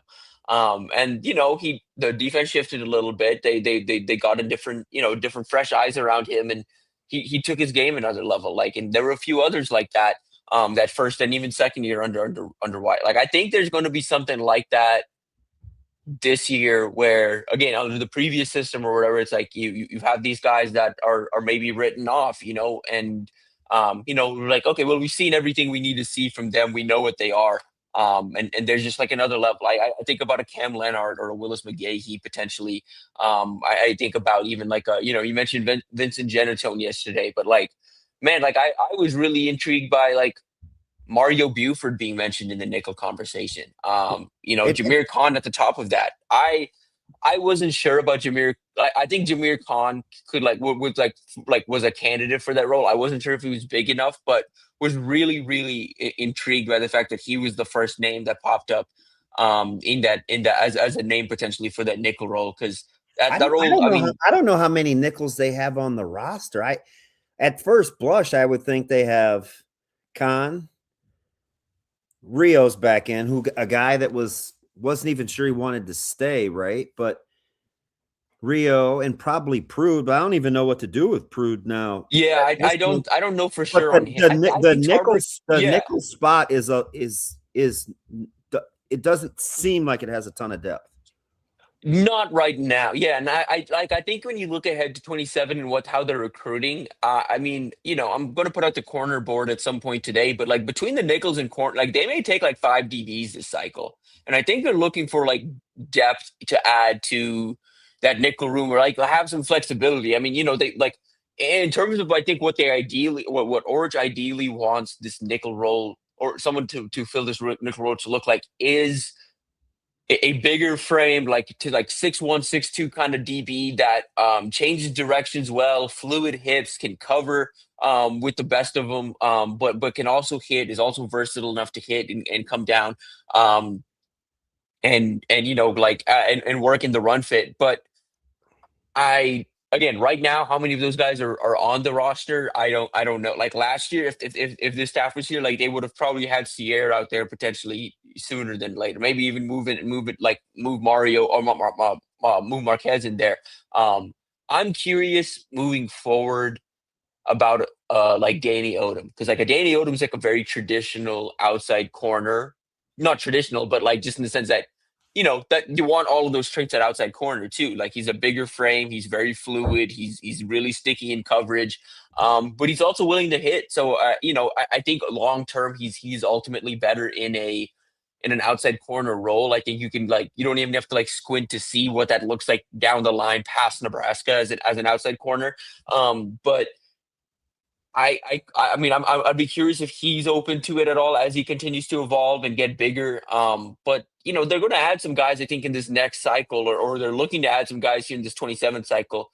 Juju Johnson here in this 27 cycle, I think someone that can, Bryce Williams is a bigger corner that can cover and can also hit a little bit. So they have some guys on the board here in 27 that can very much fit the role. I mean, Tavares Harrington, I think out of Mount Carmel is going to be a guy that they're really excited about, that they're really looking to make up some ground on Alabama and Georgia here in the next couple months. Like, that's a guy I think I can see fitting that role as well. So they want to add depth to that, and I think it's coming, it's on the way. But they also, I think, for what you need in 26, for what you want that role to look like in 26, I think they have a guy in there just because.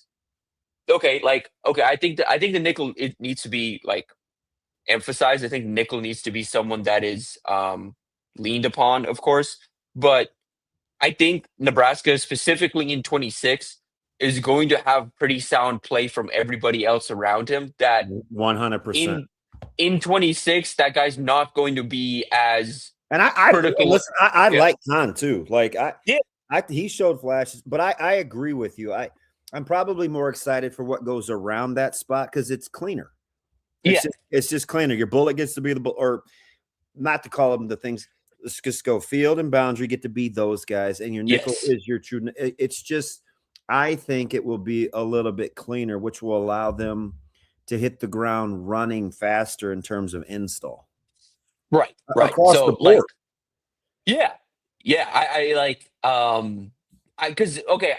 Based on what we learned yesterday, I kind of get the sense this is a top-down defense in terms of how they want things to be. Coverage dictates what they do up front, not the other way around. I don't know. Maybe you got to always start with your front. Yeah, you got to always start with the front. But I do think I could see them probably only playing about 3 coverages this spring. Yeah, like I'm not like, especially with what they're trying to like. If they're trying to I mean, run like he had me at, it's like Jerry Maguire, right? He had me at split field safeties. if they're doing I mean, split because field, if you can stop the run, I've said this for, I don't know, as long as I've coached. I'm a split safety guy, and people have said for years, oh, you can't stop the run in an odd front with splits. I'm like, yeah, you can. It's how you got to play it. I mean, we've been really good against the run for however many years, and we play a 3 front with split safeties, right? We can establish fits. So when he said that, I know that when they line up, it's going to look a lot alike. Post snap, anything can happen. So as long as they can win one-on-ones with pressure, I think they'll be fine. You don't even have to get home as much as you just have to be disruptive, which is why I think a guy like Manning is critical in coaching the Ochoas and the McGahees and the Pet Shocks potentially, and whomever those edge guys are. Because Ort said something key, you guys. He talked about being in phase at the top of a pressure and then making the play, right? Because how many times have we seen guys around the quarterback? They either can't bend, can't close, can't squeeze the pocket. We see guys around the quarterback, but he doesn't get to the ground. Like operating in phase at the top of the pressure, I thought was a pretty slick little designation from a higher level thinker. That comment caught me because that is what this program in particular is missed, but like that is what separates good and not good, but like like the edges that do start to pop. I mean that was Agreed. that is what like Prince Will needed, his last season here is someone that could help him at the very top of that.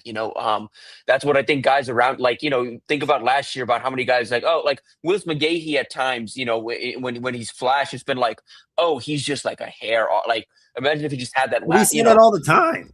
Yeah, like, and so it's the most critical piece, and I think I thought it was very fascinating that Orich trusts Manning that much with that much and thinks that highly of him in that specific regard, because if all of that is true, if Manning is that kind of guy,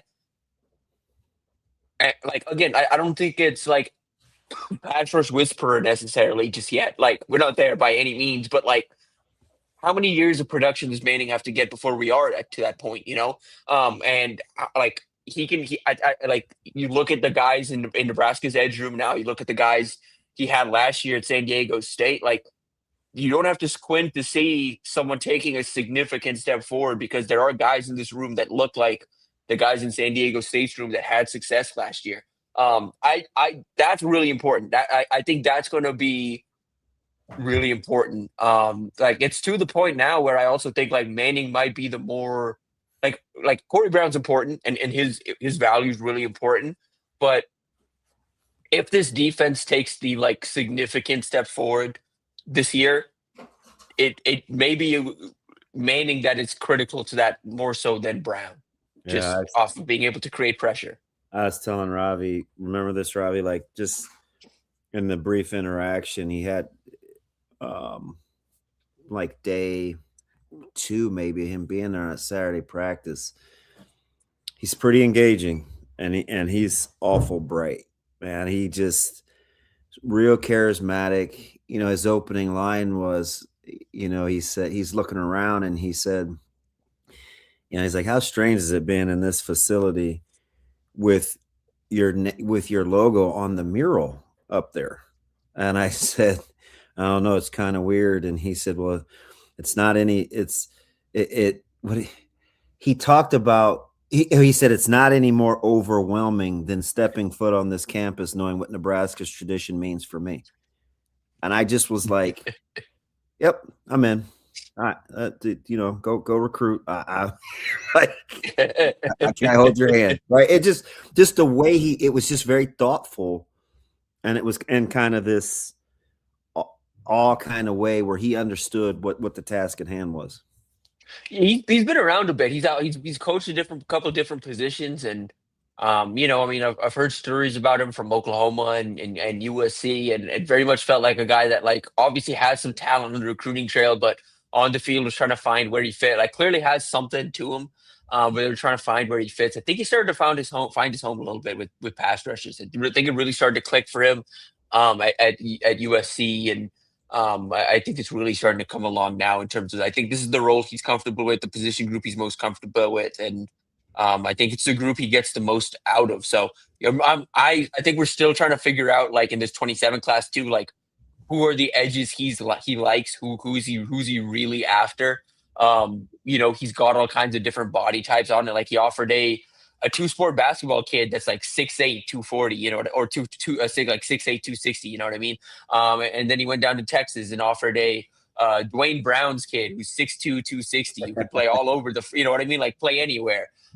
Like he's all over the place, and I don't think he has like a specific body type he's looking for. So I'm going to be excited. Like next time, the first time we get to talk to him, I want to ask him like what traits he looks for, because I would say, sometimes you look at edge rushing coaches and you see, okay, well, even if they're all different body types looking, they all have some bend to them.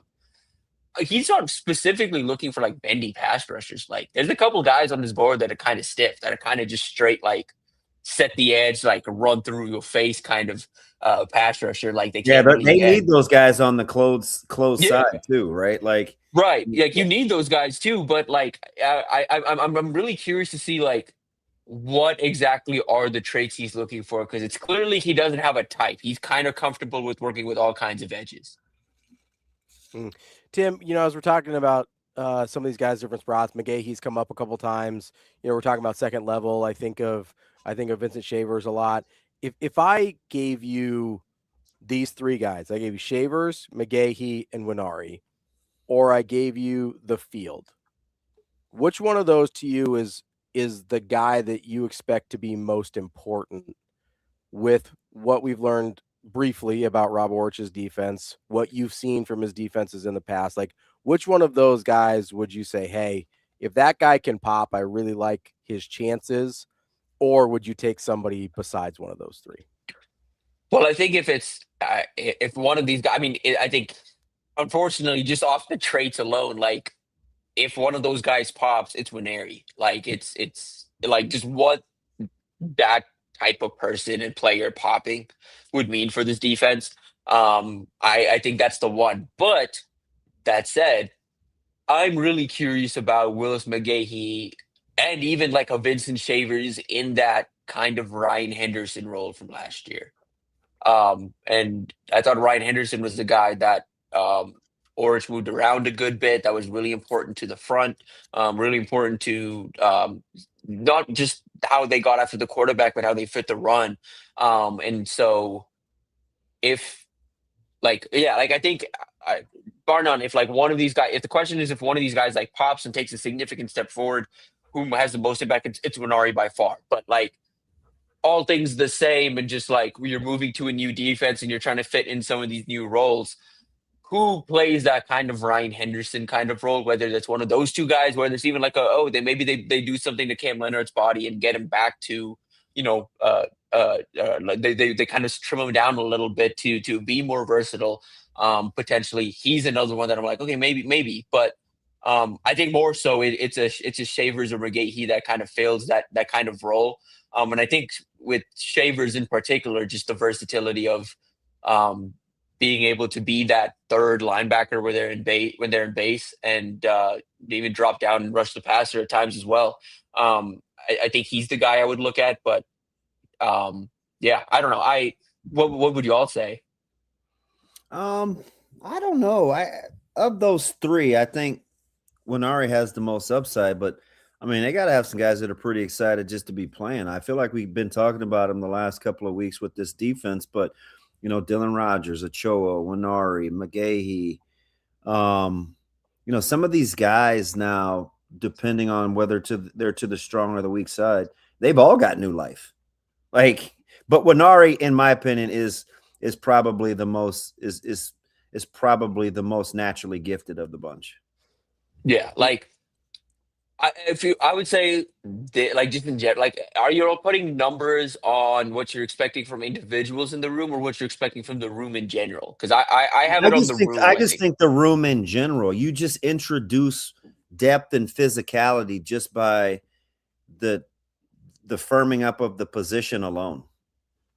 Yeah, I would agree. And yeah, like I would hope again on top of what they have at edge, like okay, like Jasira Whittington's getting to the backfield a good bit. Like Riley Van Poppel finds his way back there. Dylan Berriman from time to time. Malcolm Simpson, like they're getting interior pressure as well. But yeah, I think you want that room. They had 20. Roy Manning's edges had 23 sacks last year. Like you're looking for that this year from that group of guys. Tim, we appreciate the time as always. Great stuff, and try and stay warm out there until Nebraska changes its mind and has it be 70 degrees again. Appreciate it as always, Tim. Oh yeah, I appreciate you guys. Thanks, TV. That's Tim VERGHESE from Inside Nebraska. Good stuff there from Tim as always. I do find a lot of what the coaches said yesterday fascinating. DB. Do you want to get into the special teams comment that Coach Rhule made? Yeah. Do we have that? Do we have the clip? Shane, do we have the make a name for yourself clip? I didn't see. I couldn't tell which one it might have been from the list you sent. Let me see here. Let's see. You can't really do it justice without the clip. You know what I mean? Yeah, it might be try Rule 10. I think the biggest thing about special teams wise is we liked some of the progress that we made last year, and I liked the system, and I liked the teaching progressions, and I liked the day-to-day transferable skills that blend over. And so I thought Coach Ekeler did a great job of bringing that here. And then when he made the decision to move on, I didn't want to start over with a third special team system. I kind of like what we were doing, and I'll start with Nick. Nick's obviously played in it. He's coached in it. He knows it. I think he's a really special young coach that's going to have a lot of success. And Brett, first and foremost, he loves Nebraska. And he's not here to make a name for himself. He's here to help Nick probably someday become the coordinator, and he's here to help Nebraska. And so they can continue the system. And you look at what Brett's done, even since he's been here, in his first year, Johnny was, really struggled early as the kicking coach, and as Brett worked with him, whether it was making 250-plus yarders at Ohio State or making 8 of his last 9. And we had some snapper issues, and we went out and got Aiden Flegge off the general population of campus. And Brett working with those specials, he got better and better and better. That's good, Shane. This year, Kyle Cunanan. So the part obviously that I was talking about was the Brett Maher part. I thought that was a really interesting. I thought it was a really interesting time to kind of make that comment of not being here to make a name for himself and maybe getting ready to help the other guy be the special teams coordinator at some point. Nick, am I reading too much into that, DB? Like I don't know. I heard that. No, but I don't think that was listen, I get it. I mean, you're a pound of flesh guy and you're perceptive. I mean, there's no doubt that I think that ultimately rubbed Coach Rhule the wrong way. That it seems like Coach Eck to him was more about Coach Eck than he was the University of Nebraska. That was just kind of a theme with him this offseason about guys that say that they want to be here and they're for Nebraska, are actually for Nebraska. You know what I mean? So yeah, he's just passionate about that. And I sometimes I almost don't think he can help himself. And I don't really care if he does or he doesn't, to be honest. Right. I mean, he's a guy and it's just part of his character traits. He's a guy that I think, he loved this place before it was cool to love it again for guys coming in. And it's how he recruited. It's how he held his recruits. Hey, either you want to be here or you don't. Either you want to come camp here or you don't. And so he's just been consistent with that. It's not just a Coach Ekeler thing to get it isolated. He wants everybody to think that the university is capable. He's ran guys off that didn't believe in Nebraska. Right? Like, don't talk bad about this place and stop and about what people can't do. Like, we're going to take some criticisms and we're going to take it on the chin, but you better be all in on this place or you got to find something else different to do. So I think Ekeler just happens to be one of those guys that's fallen in kind of that same vein in his rise, right? Right, wrong, or indifferent, because we don't get Coach X's side of it. But when you come across as a guy that it's more about you than the place you're at, then I just think it's ultimately going to be a problem. I mean, I know we don't get Coach X's side of it, but like we do kind of know, right? Like, assuming Coach Rhule is telling us the truth about the extension offer, like he had a chance to be here and he chose not to, right? Like that's like, maybe we don't get the details, but like he was given the opportunity to be at, like, if he wanted to be at Nebraska and do the thing he does really well and make a lot of money doing it, probably more than anybody else or the top couple people in the country. Like if he wanted that and wanted to be at about the University of Nebraska, like that was all on the table for him, you know? So I don't know, I don't know how much we need to hear from Coach Eck in that situation. Like, maybe that's just me being petty, but like it feels like we have enough circumstantial evidence to understand how he felt about the place. And this isn't just a Coach Eck thing, right? You brought up a really good point. This has been what Coach Rhule's been about since he got here. I know when he was recruiting high school kids that first year, right? And he's like, "Hey, like, come get us now, because when we get good and you might want to come back around, I don't know if I got a spot for you." Right? Yeah. Like that was a theme early, and it's been a theme with, retaining guys or recruiting guys or whatever it's been. So I can appreciate the consistency of, hey, either be about Nebraska or don't, but don't say you're about Nebraska and then not be. Right. And I think that's the big thing for me. So, I mean, along those same veins, though, it's like I just don't think we can be bothered that the recruiting goes that way either, or the staff goes that way, because I just think this is the kind of year where he's got to put his money where his mouth is, and he just needs to make sure that he knows that you're all in. Doesn't matter. Like, again, X going to be the casualty this time, but he's just taking some shots, right? He understands what comes with this job as the head coach. He's taken some shots. It's been a tough offseason, and it was a tough last third of the year. So I think he's just further insulating himself with guys that are going to get in the trenches with him. I can't stress that enough. Like, yeah.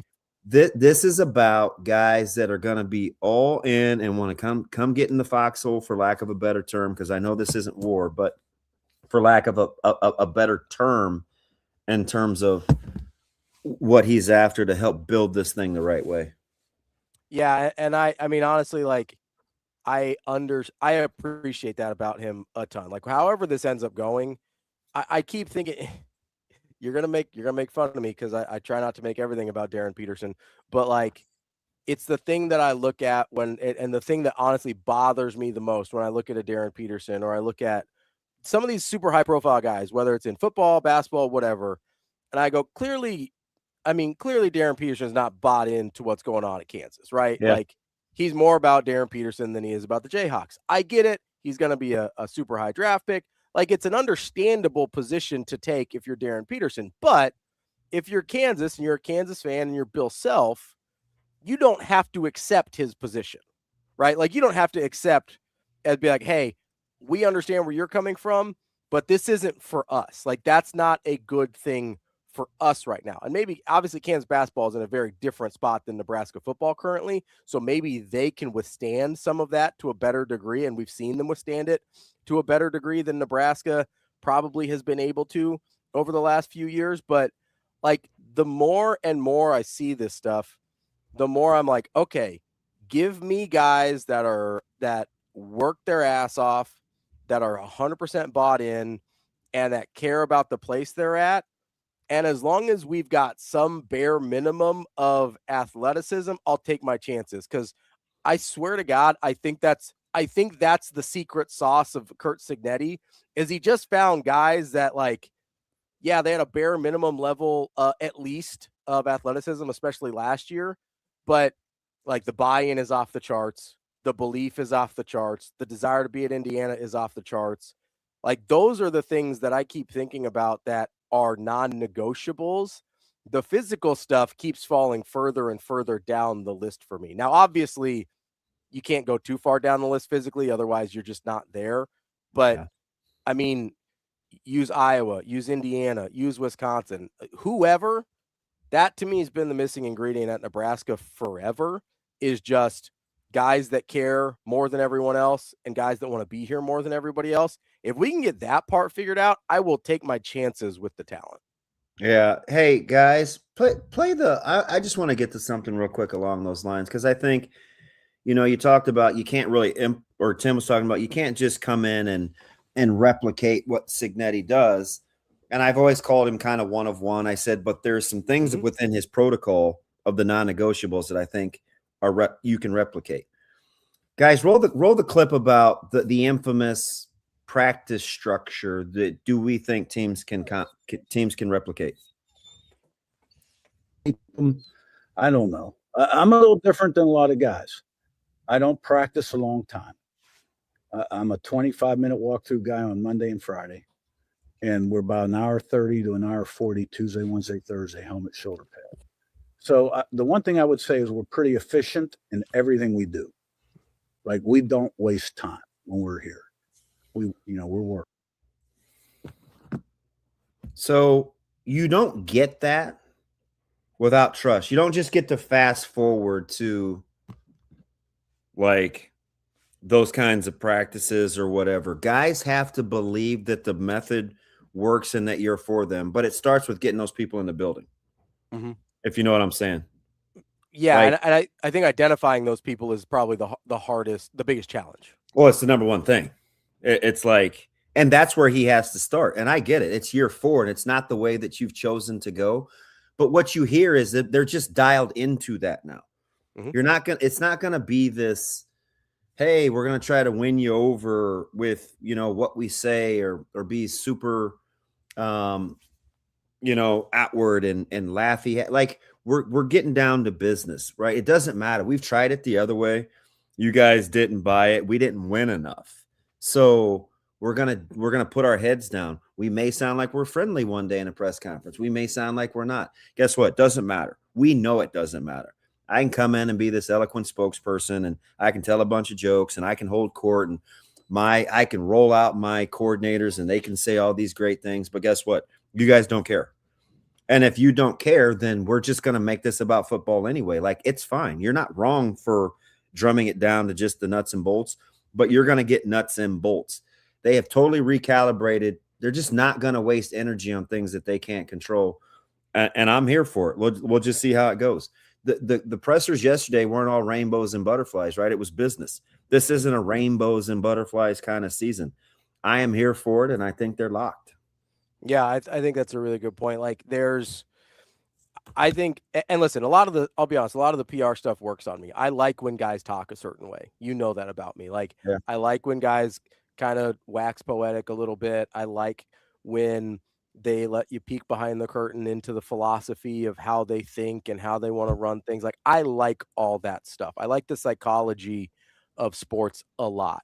I also understand that being eloquent and having the best PR in the world doesn't give you any leeway when you don't win enough.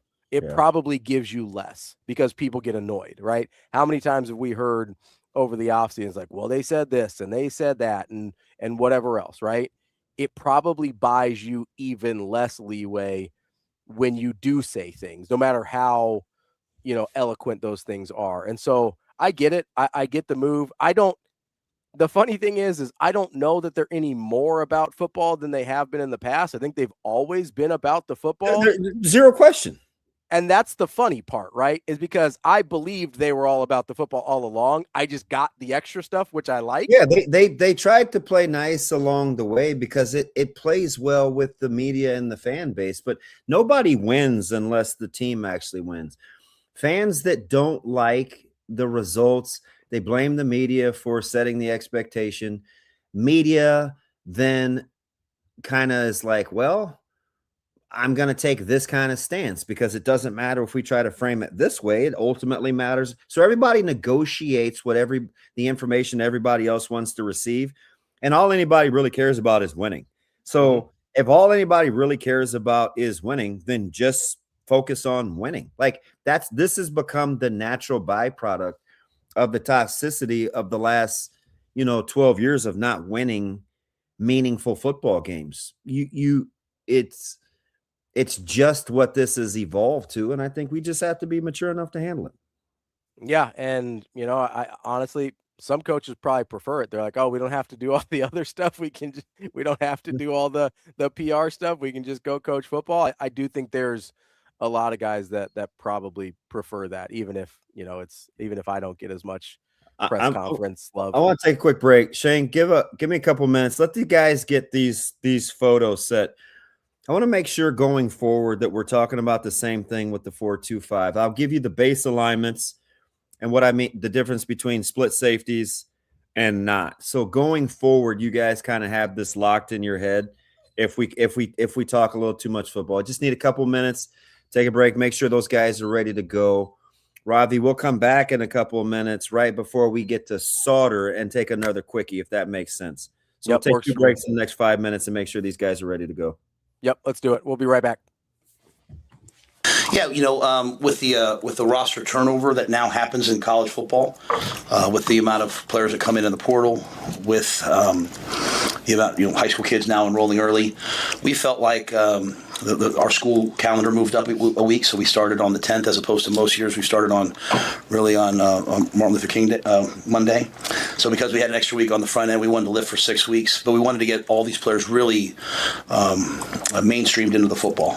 We wanted, we didn't want to go 8-9 weeks of them not being around their coaches, so we wanted to get into the fundamentals of football, kind of see what we have, and then really still have on the back end, because of our school year now, 6 or 7 weeks of training afterwards. So we thought it'd be a great way to install, kind of what we want to do offensively, defensively, and special teams.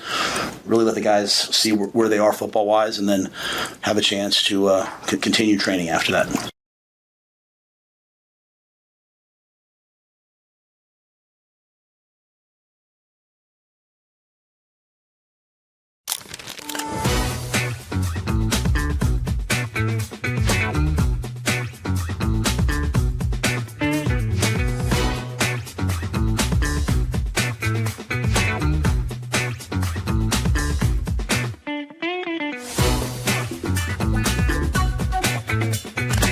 This year, it just makes it so much easier on me because I know there's a bunch of guys that take responsibility for their own work, kind of like what we're saying with the offensive stuff. And I don't have to worry about, making sure a guy's locked in or doing the right thing because everybody's taking care of their job, their role, and buying into that. And so for me, I can show up each and every day and just be loose and free and trust that guys are supporting me and I can support them. And having college baseball experience underneath my belt definitely helps, but having these guys in the locker room and even the pitchers backing up our offense just allows us to go out there and be free, and allows me to show up and say the right things and continue to just hold the standard.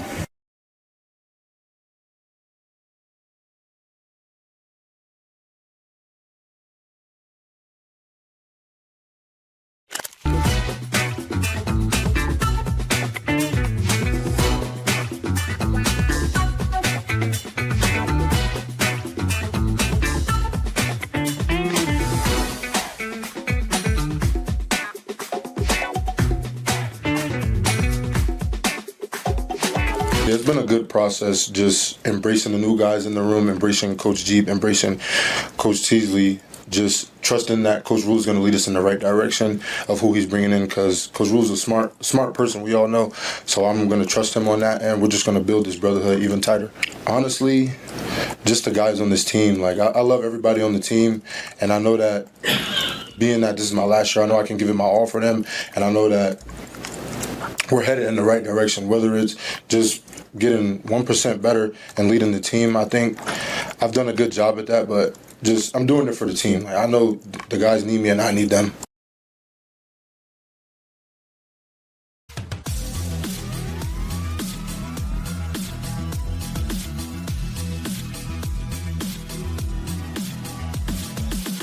You're listening to Hurrdat Sports Live.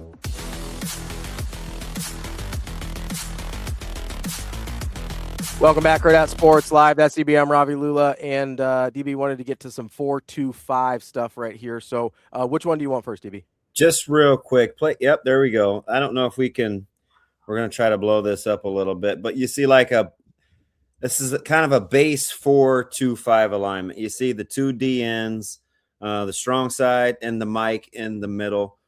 But I think you got to pay closer attention to the techniques when I talk. So if you see the TGCGT, that's just tackle, guard, center, guard, tackle. Okay. Head up on the center would be a 0. Where that nose is, that's a 1. The gaps are odds, head ups are even. So right now this is showing the nose is in a 1, the tackle is in a 3, the defensive tackle and the two ends are in like a 6, a 5, and like what would be a 6-eye if there was a tight end. So when I say split safeties, you see the FS and the strong safety. That is split field safeties with a 4 down front. You see the NI, that's the nickel. So that NI that's to the right of the screen that says nickel, he's got to be able to not only cover and run with number 3s sometimes or 2s, he also has to be able to fit in the run game because the nickel a lot of times will be on the second level, if that makes sense. Guys, pull up the Georgia picture. That'll give you a practical application of it. All right. See, they're playing with a 1 and a 3, the two interior guys. You see the two ends. One is in the stand-up. Orich did like to say he likes to stand this guy up. And some people may say, oh, Nebraska did that last year. Well, it looked the same, but it's not going to play the same because this guy is a 4th D lineman. He has D line principles. That means your ends are primarily trying to get after the passer after they set the edge.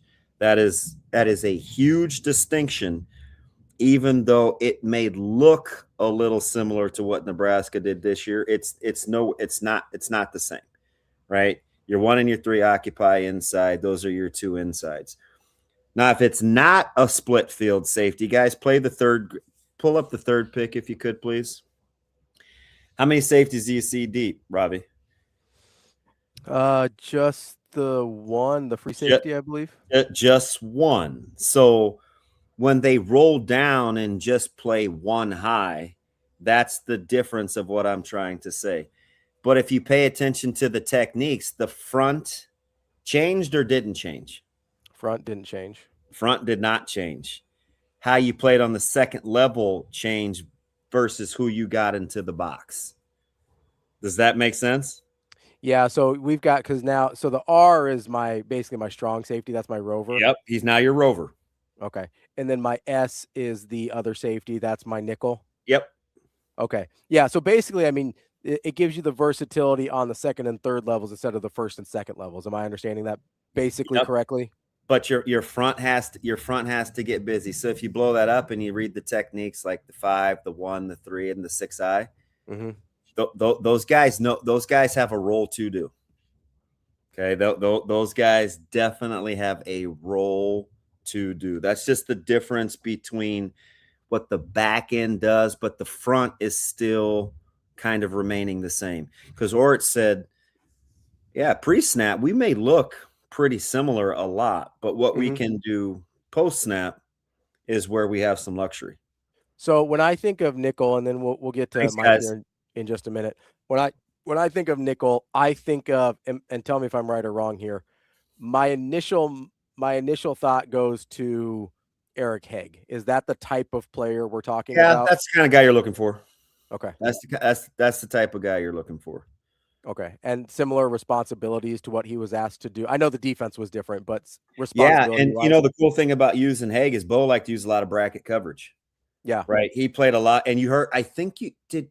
I hope I'm not. He talked about brackets, or talked about okay. brackets. All right. Yeah. I just want to make sure I'm not like. Yeah, quit leaking stuff. And that you can play some a lot of bracket coverage with that front playing with a nickel. So yes, indeed.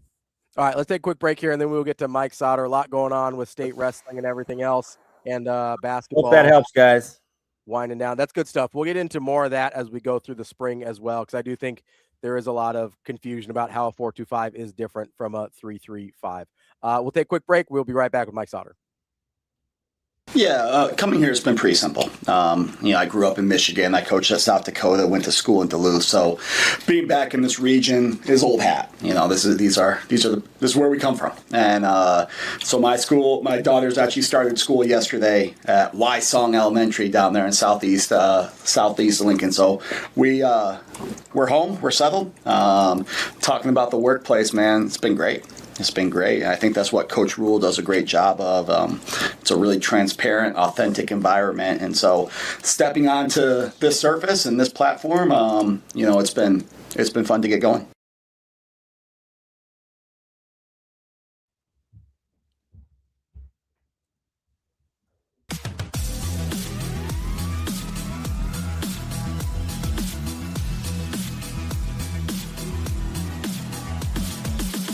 You're listening to Hurrdat Sports Live.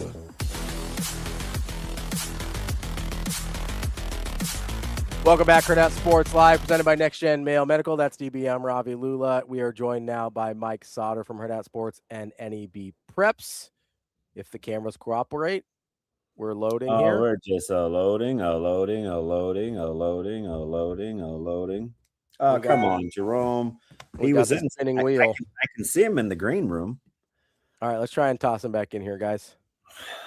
Let's try to bring old Jerome back. Maybe. Bring Jerome back. Don't you come back no more, no more, no more. That one? That what we're doing? Yeah, that's what we're doing. That's a Jim Croce. Is it? Yeah, I believe that's Jim Croce. Doesn't seem very Jim Croce-esque. Yeah, hit the road, Jack, I believe. Oh, we had him for a second. Hey, Jerome. Oh, Jerome's on the move, too. You got to get... Wait, are you leaving already, Jerome? Hello. Hi. Are we... Oh, he's scooping. Are you scooping? Hell yeah. This dude is doing his segment, getting out of the snow. Yeah, it's a monster out there, though, isn't it? Look, dog.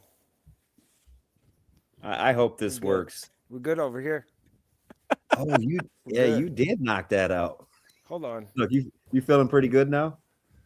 Hold on, wait a second. What'd you say? Sorry. Are you feeling pretty good now? Yeah, I gotta do my neighbor right there. She's a widow, so I have to do hers next, and then I gotta be in Lincoln by 11. So.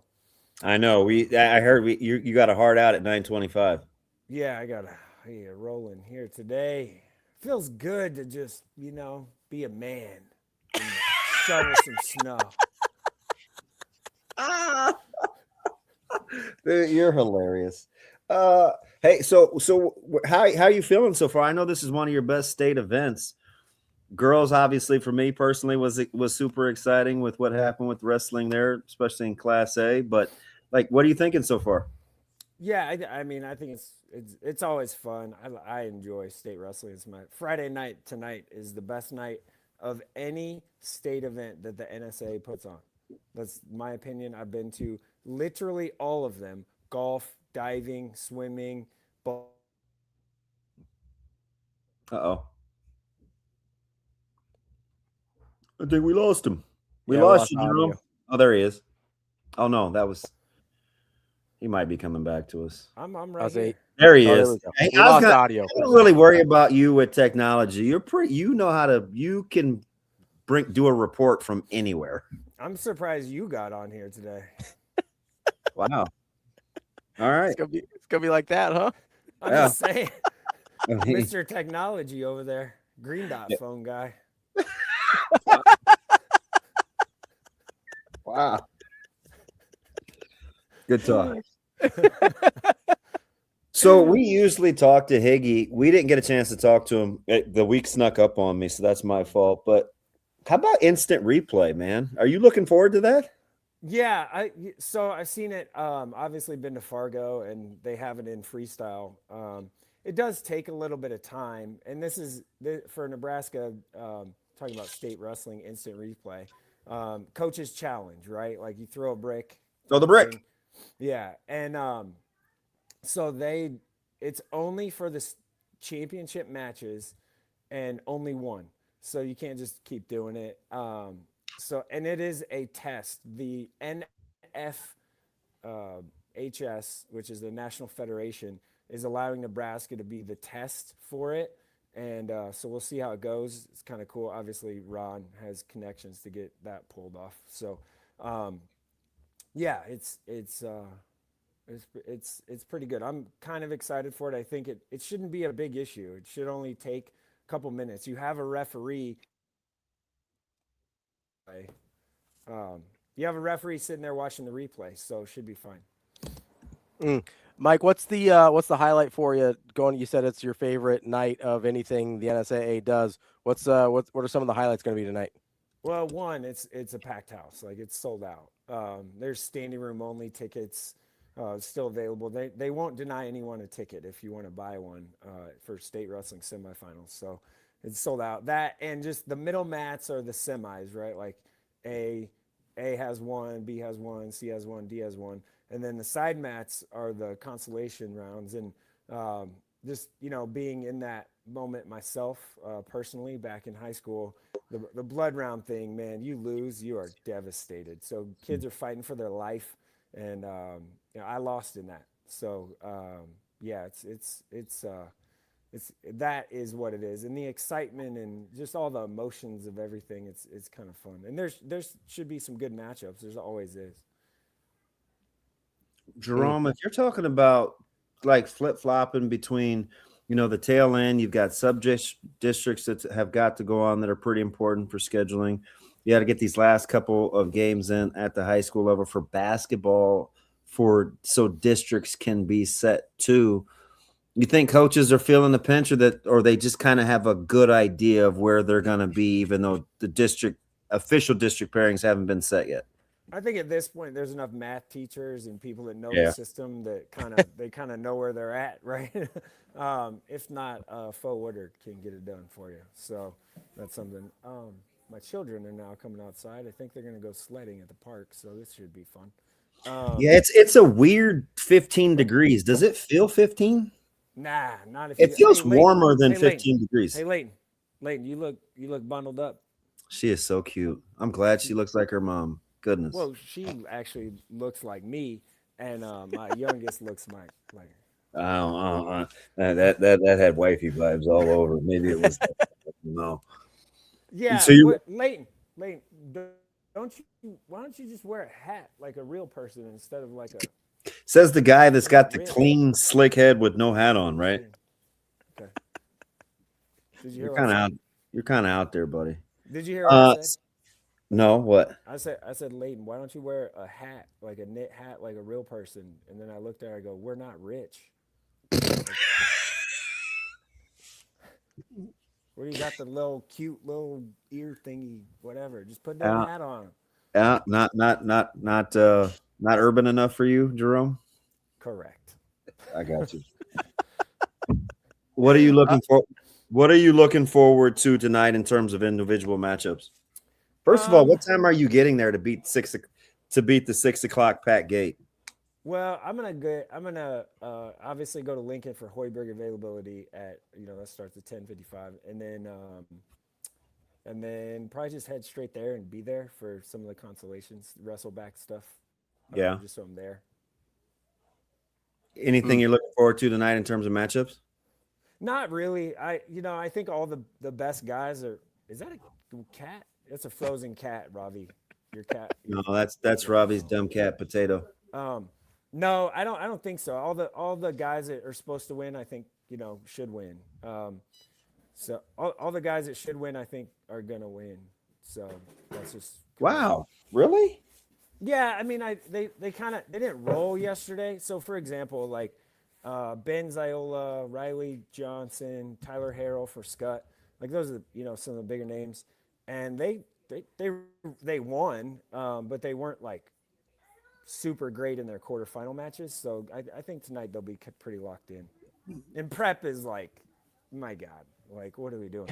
The only thing that we're thinking about Prep right now is like, can they get to 260.5 and beat Millard South's team scoring record? I was going to say scoring record may be in jeopardy, and they're well aware of it. They're well aware of the 260. Well, that's your. Yeah, can you hear me? Yeah, I can now. It keeps freezing up. Well, I said Prep is well aware of the 260 points. Very well aware. They are very locked in on that number, I would say. That's absurd. That's absurd, you know. Coming up here, but yeah. Again, you guys remember once upon a time when you could win a state championship with like 108 points? Yeah, that's not. Well, I don't know. Class C might be right around there, like about 115 or something. Battle Creek's really had a good day yesterday. So, and we'll see in D, Plainview, Aquinas. Those are two of the teams in D, but A and B, it's a wrap. Yeah, you gonna watch my guy Parker Zickman tonight? Yeah, probably. I mean, I'll try and find him. So he's a long, lean drink of water, isn't he? I know it's kind of weird. Us people that are a little taller and skinny can be actually effective at wrestling. It's weird. Were you good? I'm just playing. I made the state. Hey man, I'm just here so I won't get fined. That's no slouch right there. I am not. I respect all wrestlers. What do you how do you expect Coach Hoiberg's demeanor to be in Lincoln today? A little more of the Aaron Rodgers relax, or you think he's gonna still be a little surly from how the folks in Iowa City treated him? I think he's probably gonna be like less relaxed. But I think I can almost guarantee you their practice yesterday was probably not easy. I'm guessing there was some toughness and stuff like that conversations because Iowa punched. I dropped that in the stream and I was a little reluctant. I dropped that in the stream and I was a little reluctant because the former athlete in me doesn't like to throw around the toughness word, but they clearly do need to get a lot tougher, right? I mean, they're getting out physical a lot with what happens in rebounding and stuff. Can't hear. Oh, man. What'd you say? Sorry. I said I hate to throw the toughness word around, but I dropped it in the stream yesterday post their performance, and it's like that's the only word I can come up with. They got to get tougher. Yeah, absolutely. Like, and it's weird because like that was when they were on that 21-game win streak. That was what was getting them by. And now I think people maybe figured it out a little bit, like with some like. Now I will say, hey, like the clutching, grabbing, holding stuff, like you just got to fight through that stuff if they're not going to call it. So, yeah, I mean, they got to get tougher. They got to be tougher. Rebounding, that's just a thing, right? Like that's just going to be a thing. With them, they're just not the most athletic team, obviously. When you talk about natural length and athleticism, I'm not saying they're not athletes because they absolutely are. But I'm just saying there's just the toughness thing is a thing. It's particularly rebounding. You got to hit first. Fred says it all the time, and Iowa hit first for majority of the game, to be honest.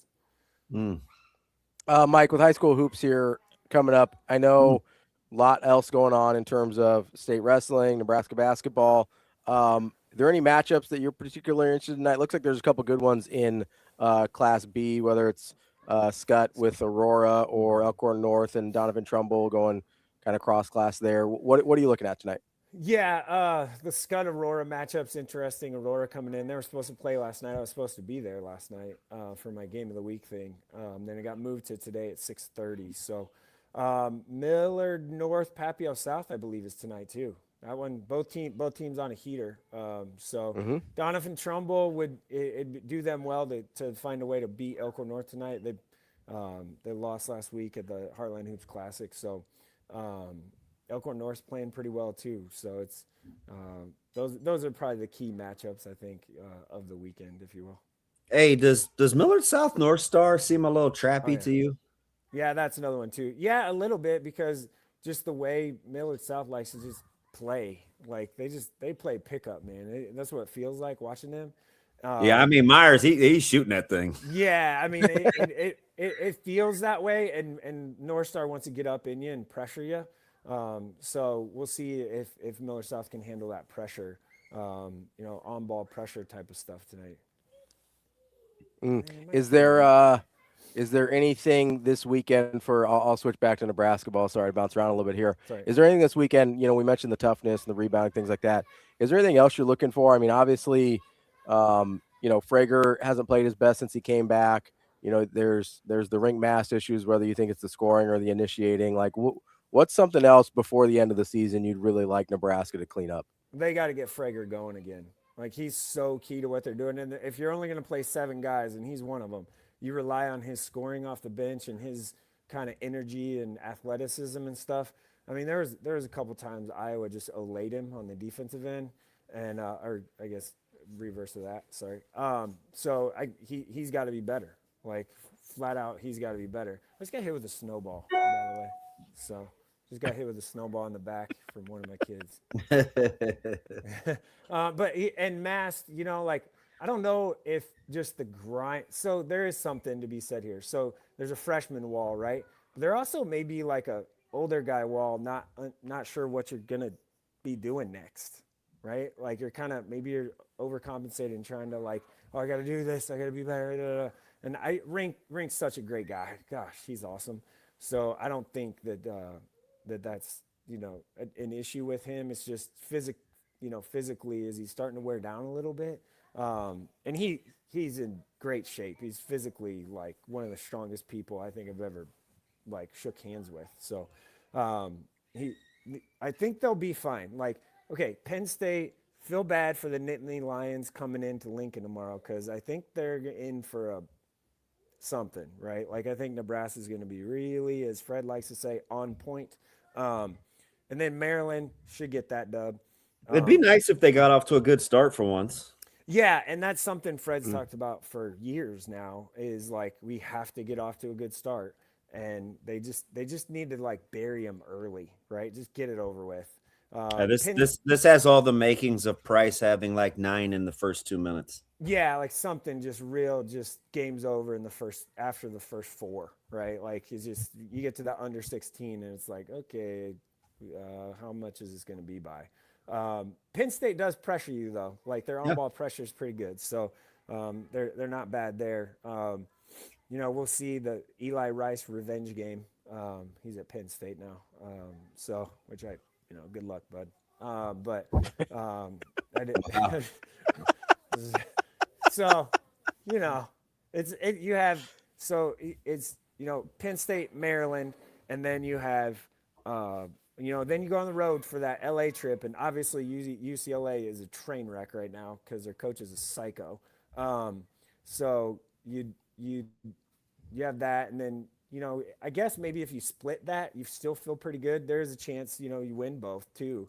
And then Iowa to finish out the season. And Iowa to finish out the season is, after what happened on Tuesday, I'm pretty sure the Hawkeyes have the Huskers' full attention. I think that there won't be any overlooking or any of that stuff that was maybe talked about on Tuesday night. Oh, good. Yeah, good point. Mike, what did you think? I mean, let's talk about the post game, in game, whichever part of it you'd like to talk about with Iowa, and sort of obviously the Fred Hoiberg clip gets all the attention, right? But there was a lot going on there, not just the Fred Hoiberg of it all. What did you make of that whole situation that seemed to get pretty nasty in a hurry? Yeah, Iowa wasn't ready. Iowa was not from a logistics protocol standpoint. Yeah, security staff protocol stuff. They were not ready. They weren't lined up. You could see this. I mean, I was there. Mm-hmm. You could see the students start coming down and getting ready to line up. There was no security starting to line up. Mm-hmm. There wasn't. And they got on the court the security in that video. By the way, I'm the one that shot that from my seat that got ripped by the college basketball whatever fake guy thing. So that whatever that was. So I didn't even see the Fred thing at first. I was just I'm gonna get a court storm video, whatever, no big deal. And then I went back and looked at it after the fact. So I would just from a security standpoint, they weren't ready. They weren't lined up. They weren't there. You can see as Fred is almost done, or the team's almost done in the handshake line. If you watch the full video, the blue shirts are like just coming on the court. They should have been like having the rope out, having everything. And the kid that came, got in Fred's face, he came from behind the scorer's table. You should have security lined up there. That handshake line in those moments should be absolutely protected. And it was not at all.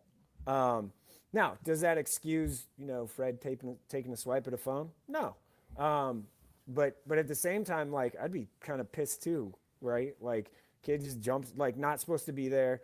Kid just jumps in my face. Like, I don't know what's going on. Like, he could have, I don't know, like, could be something else. Could be not a phone.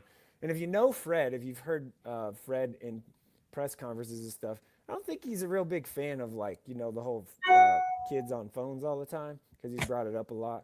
And so that was kind of something too, maybe. I don't know. At this point, I think it's water under the bridge. Yeah. I think let's move on. I'm sure Fred will address it today, and just move on with our lives. Two things can be right?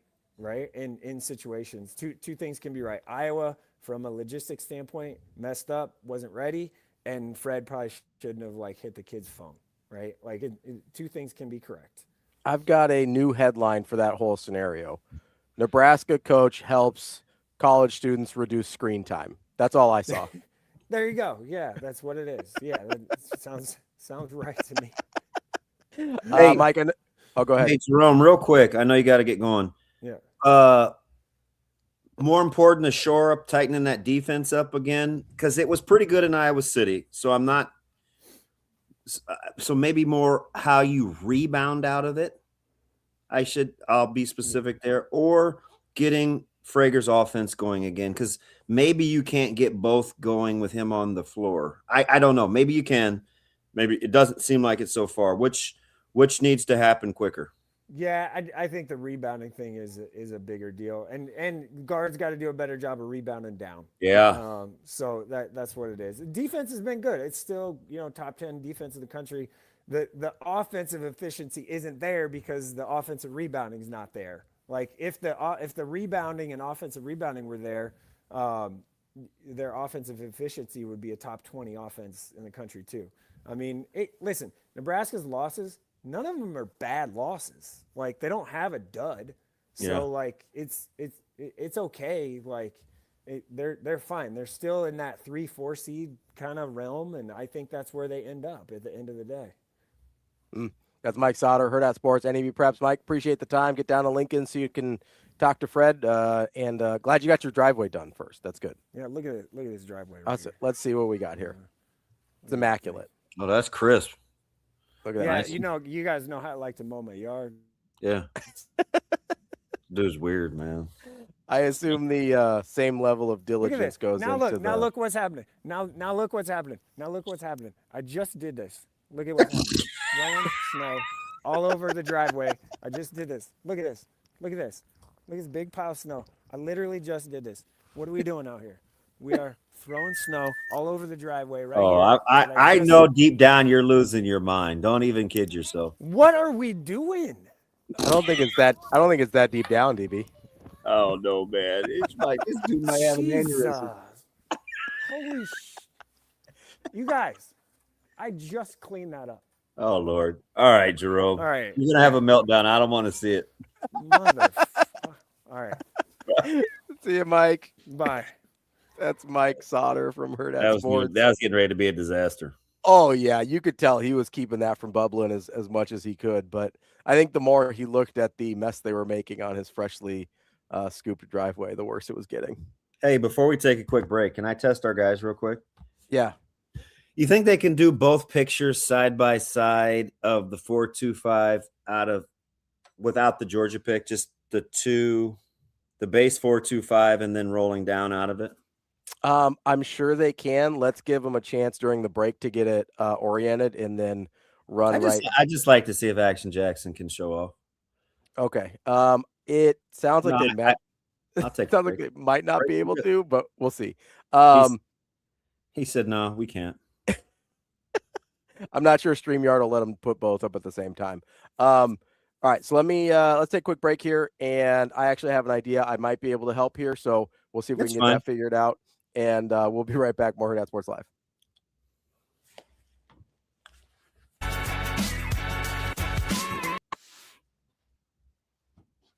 Yeah, coming here has been pretty simple. I grew up in Michigan. I coached at South Dakota. Went to school in Duluth. So, being back in this region is old hat. This is where we come from. And so my daughters actually started school yesterday at Wysong Elementary down there in southeast Lincoln. So we're home. We're settled. Talking about the workplace, man, it's been great.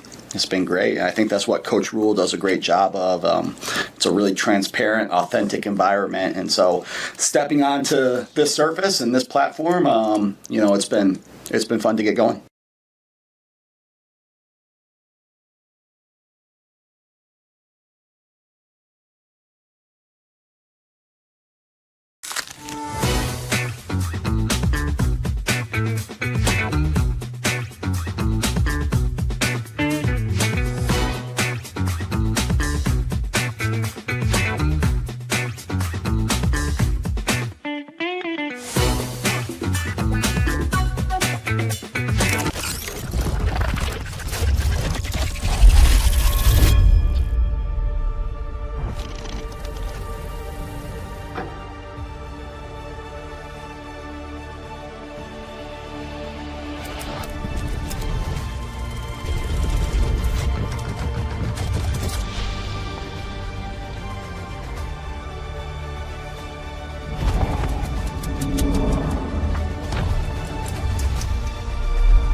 I think so. I think it was good for for guys to go out and do what we've seen them do for an extended period of time. Chase Olson being one of those where he's really made a move, particularly in the last 4 weeks.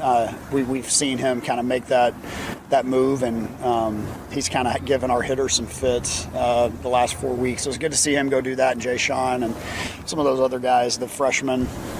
We didn't want to get off, get on the plane, on Sunday or Monday without having seen, Pankinen. That was a big one. We wanted to get him in there, so we were going to make sure that happened. It happened earlier than we probably would have liked on Monday, but it was good to see all those guys get in there and perform well.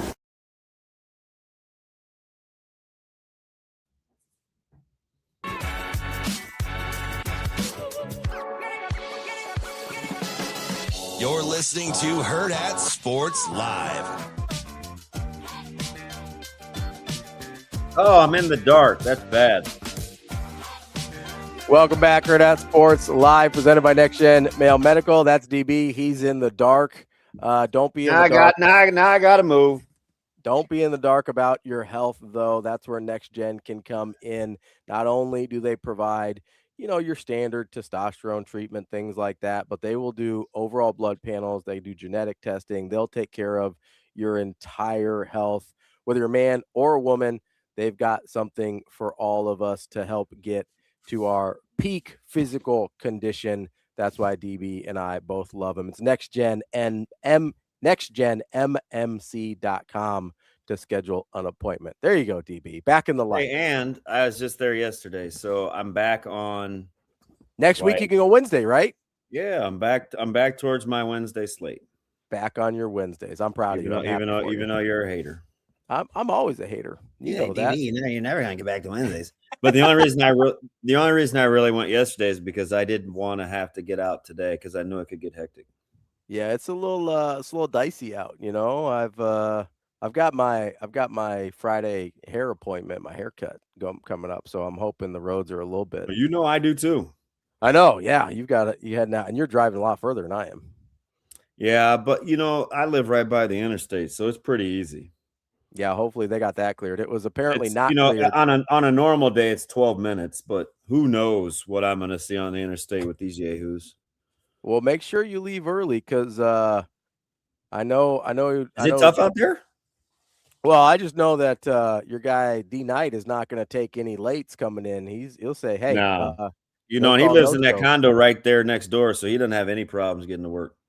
You show up late. He'll be like, "Hey, what time is it, DB? What time was your appointment?" He probably owes me a little late start. I don't know. He's a no nonsense kind of guy. Oh, we lost DB. You still there? What happened? I'm here. Okay, they I lost you on listen. screen for a minute.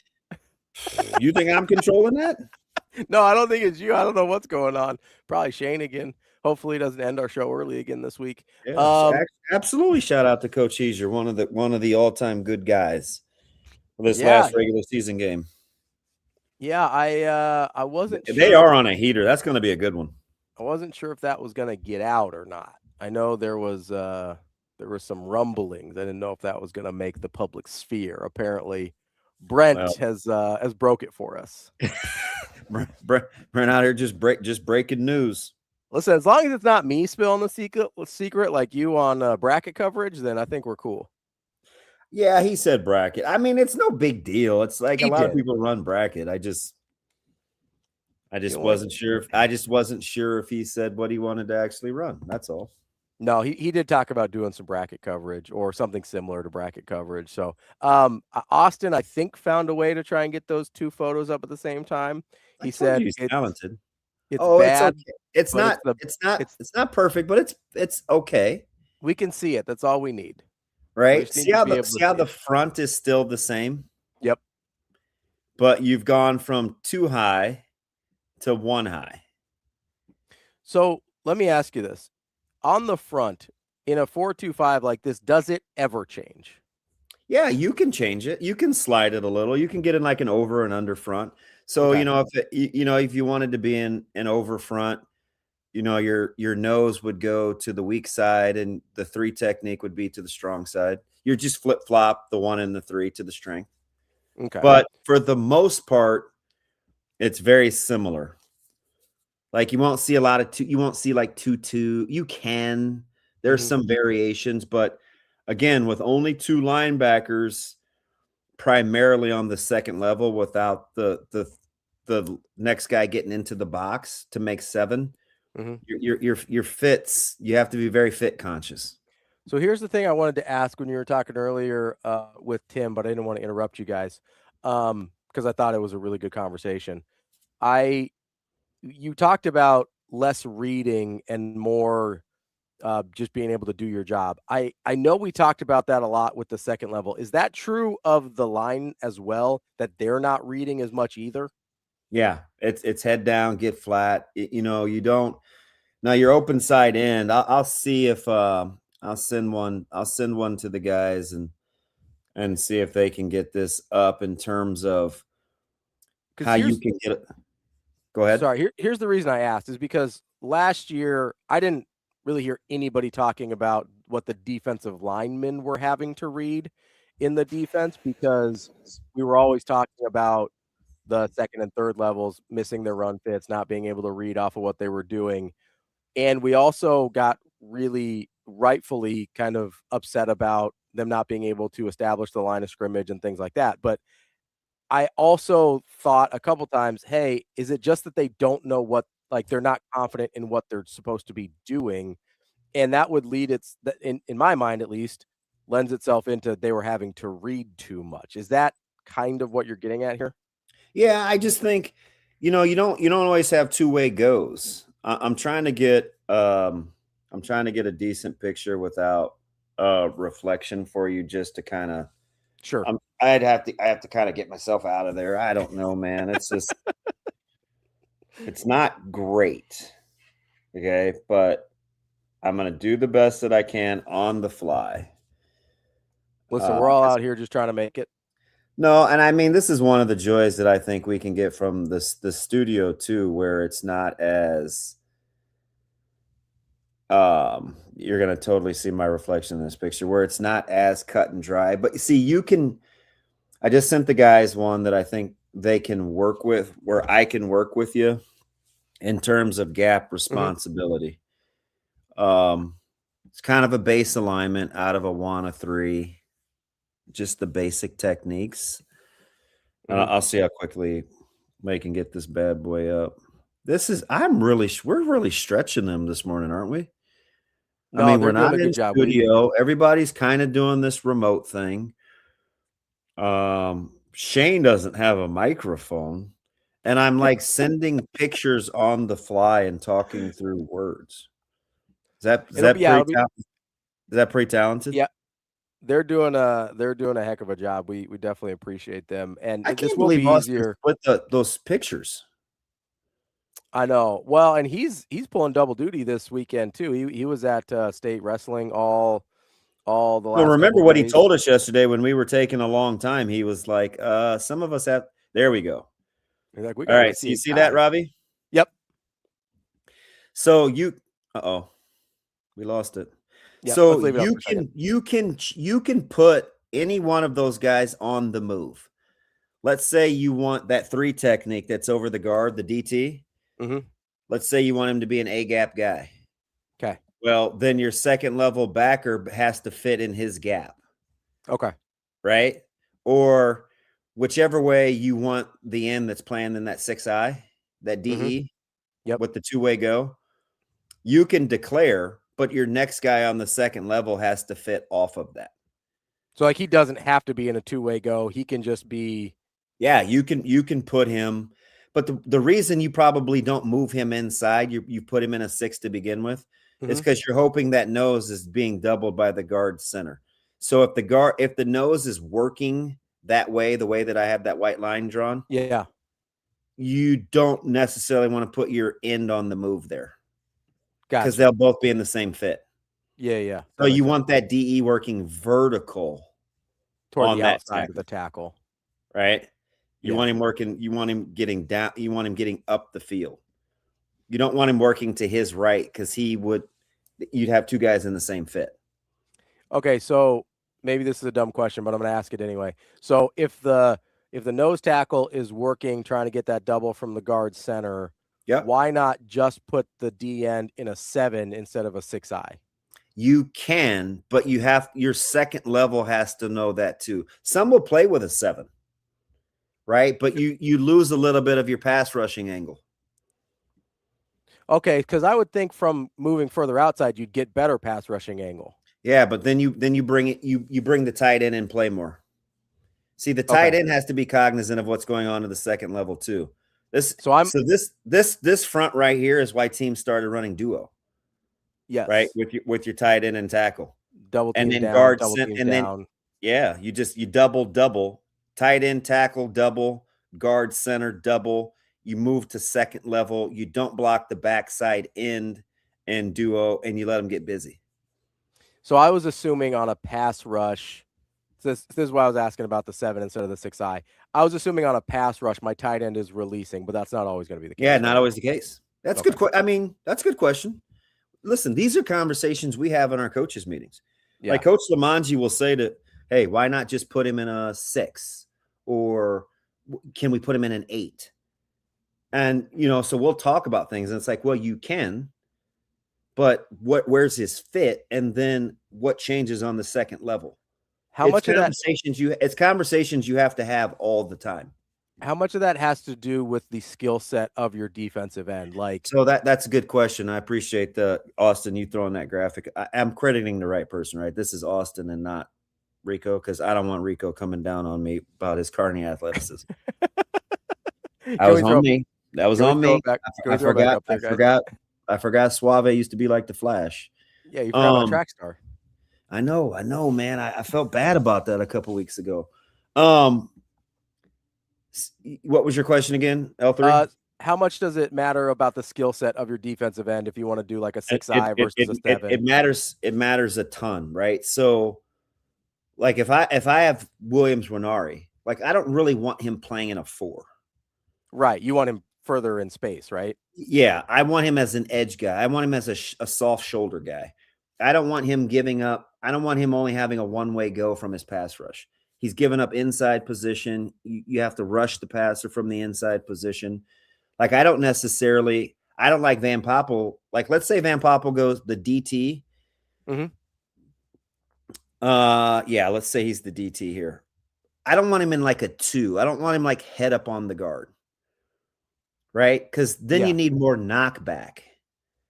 Like punch, right? Yeah, you need more knockback. If you're on a shade or a shoulder or you can win with athleticism a little bit more. Yeah, you get to gap guys out. Mm. If I'm in a 2, like if you put the DT and an NT in 2s, mm-hmm. Yeah, the center has to make a decision on where he helps, but you're not going to get a ton of knockback. Yeah. You know what I mean? Yeah. So a guy like, let's take Cam Lenhart, for instance. He might do a little better. Cam is an odd number guy. I would not play Cam in anything head up. Okay. I'd put him shoulder. I'd put him in a gap. I'd put Ochoa in a gap. Now, there are some guys that are gifted enough to do both. This used to be the Gerald McCoy and Ndamukong Suh discussion when they were coming out. It was one was a 2-gap guy, one was a 1-gap guy. Okay. Well, it turns out Suh could do either. Yeah, Suh can do whatever he wants. Yeah. But this is what people talk about. Do you like playing head up, or do you like playing in a shade? So it is really, really, really important that your skill sets match what you rut the front to do. Based on what we know about the guys in the room, and I know that there's a handful of new guys too, right? Whether it's Jashir Whittington, whether it's Stoudemire, whether it's Jones from UCLA. There's a few new guys, right? But based on why I say it's important to be able to win your one-on-ones? For sure. Okay. Yeah. Because if you don't win your one-on-one, then it gets messy for the second level, right? Like it gets in a hurry. Yeah. That's what you have to be able. That's the downside to playing a 4-down is you have to win your one-on-ones. So if you, based on Nebraska's guys in that room, skill set wise, do you feel like this fits better what their physical abilities are compared to what they were trying to do last year? Yeah, you can play more guys. Look at how many guys you can see being DEs versus interior linemen. And so correct me if I'm wrong, the interior linemen don't need to be as, like, this is less of a we need a 330-pounder guy. Yeah. This is a guy like 290, 300. Yeah, this is kind of lighter, quicker. Mm-hmm. Lighter, quicker. And I'm with Lance. Saban was the master of this. Most people got this from him. And Orch talked about that. What's that? Orch talked about the Saban influence. Yeah. Like, I mean, this is what it is. This is split field, open, middle of the field, closed. But this is, these guys, if you can rush the passer out of these ends by getting vertical, you can do some things. You also can set edges a lot better, a lot quicker too. Okay, I want to get back to the setting the edges. But can I ask a stupid question about the split safety? Yeah.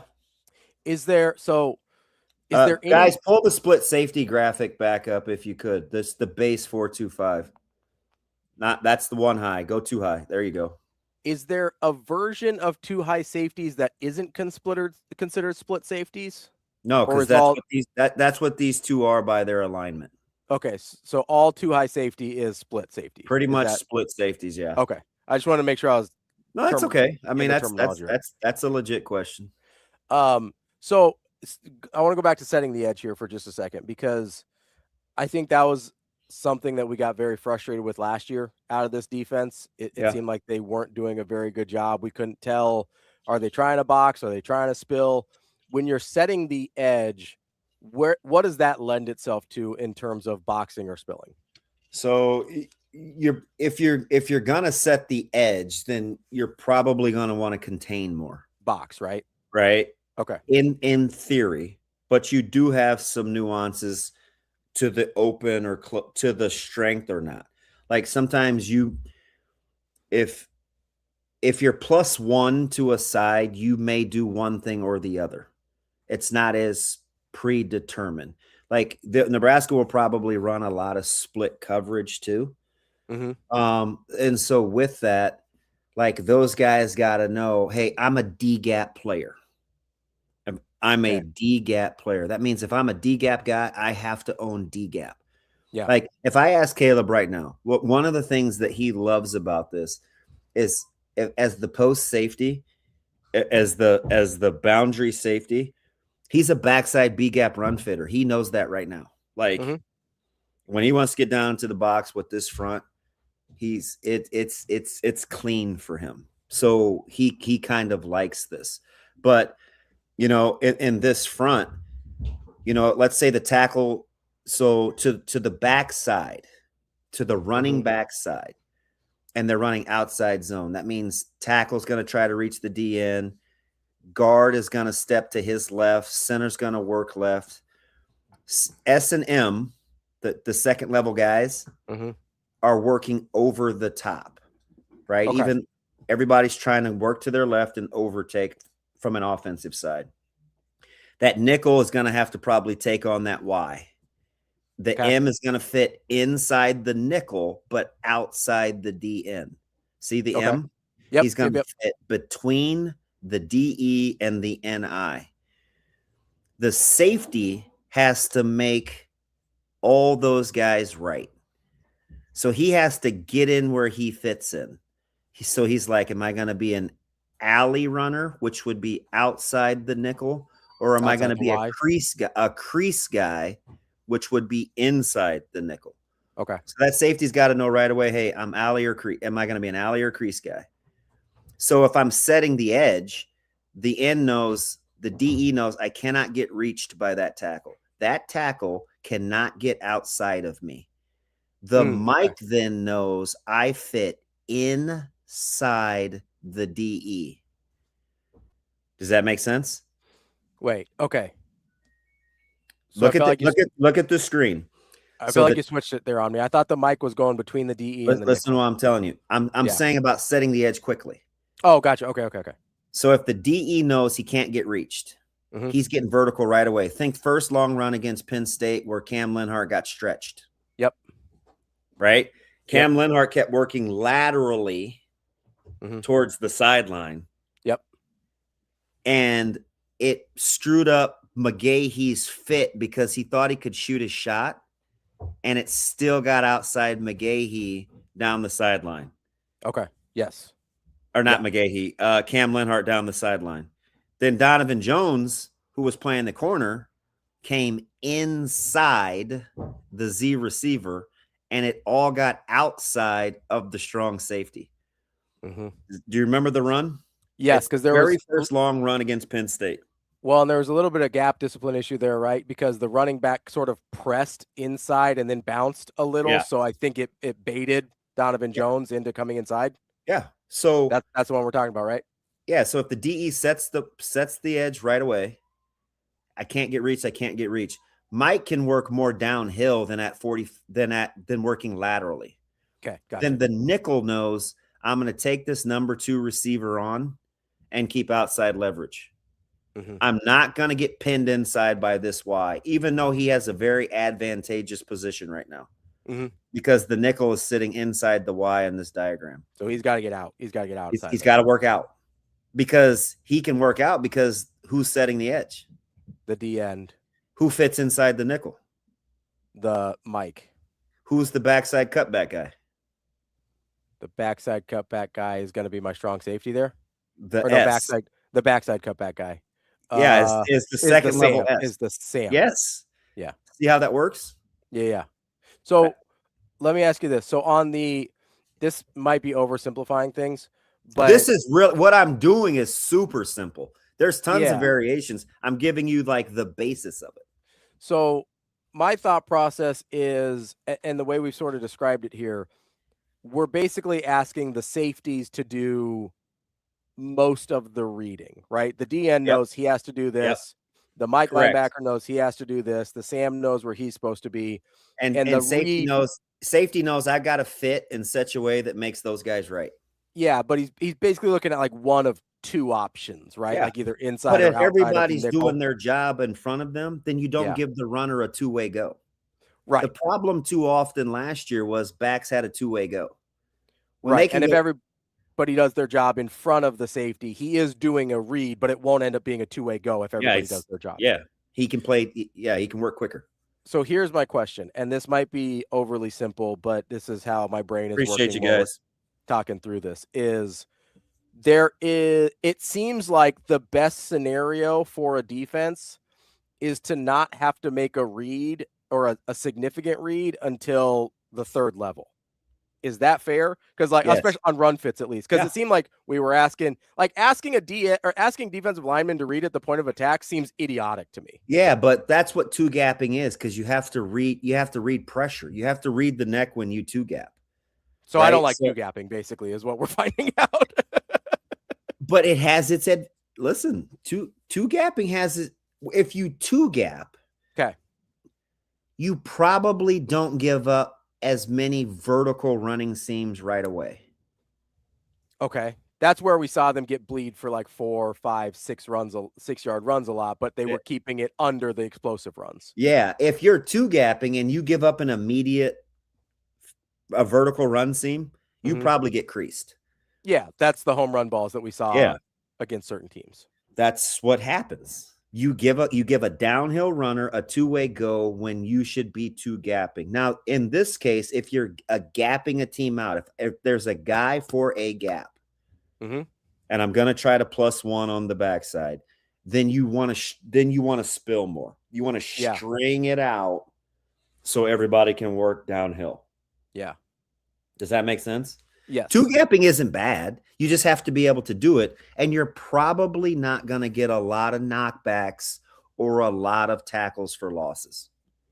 So I think that's what bothers me. I think I don't like the lack of explosive defensive line play out of a two gap. I do think it's also, I mean, you occasionally can get a Sue or a Haloti Nada where those guys are two gapping and you still get knocked back. Yeah, they're freak shows. But again, with Seward time, he could have done whatever he wanted, right? I mean, what we're hoping, we had one in Campbell a couple of years ago where you can get a guy that can two gap. We'd say he's eating because we want him to eat, where you still get knocked back. We hope we have that guy in our odd front this year. If we get a two gap knockback guy, just imagine our creativity. Sure. Yeah. Well, it opens a ton of things up for you, right? Yeah. Well, they didn't Kobe. They didn't two gap their way to the Super Bowl. They split high safety their way to the Super Bowl. The Seahawks got to stop the run with split safeties. If you can stop the run with two high safeties, dude, that's why you got to see their edge rushers just get vertical. Their interior guys constantly commanded double teams. So the Jamarcus Lawrences of the world, all you saw them do was just get vertical. Yeah, they were in Mays. I mean, the Seahawks ends just get vertical, and their interior 1s and 3s, you needed to double them. So if your ends are getting vertical and your 1s and your interior guys are getting doubled, that's winning one-on-ones. That's winning one-on-ones. Their interior were getting doubled. That's what he's talking about. They're not necessarily getting vertical. They do two gap in theory, but they were commanding doubles because they could get penetration. He's what McDonald is talking about is if my two interior lines take either a tackle guard or a guard center all the time, my edges get to work 1v1s. Yeah. You can make either work. But the thing about it is you have to find guys that can command doubles. That's the thing. But it's all, 11 guys with all your gaps. Remember, the key is, Kobe, is you want one guy to be able to play two gaps. Any of them. One guy be responsible for two gaps.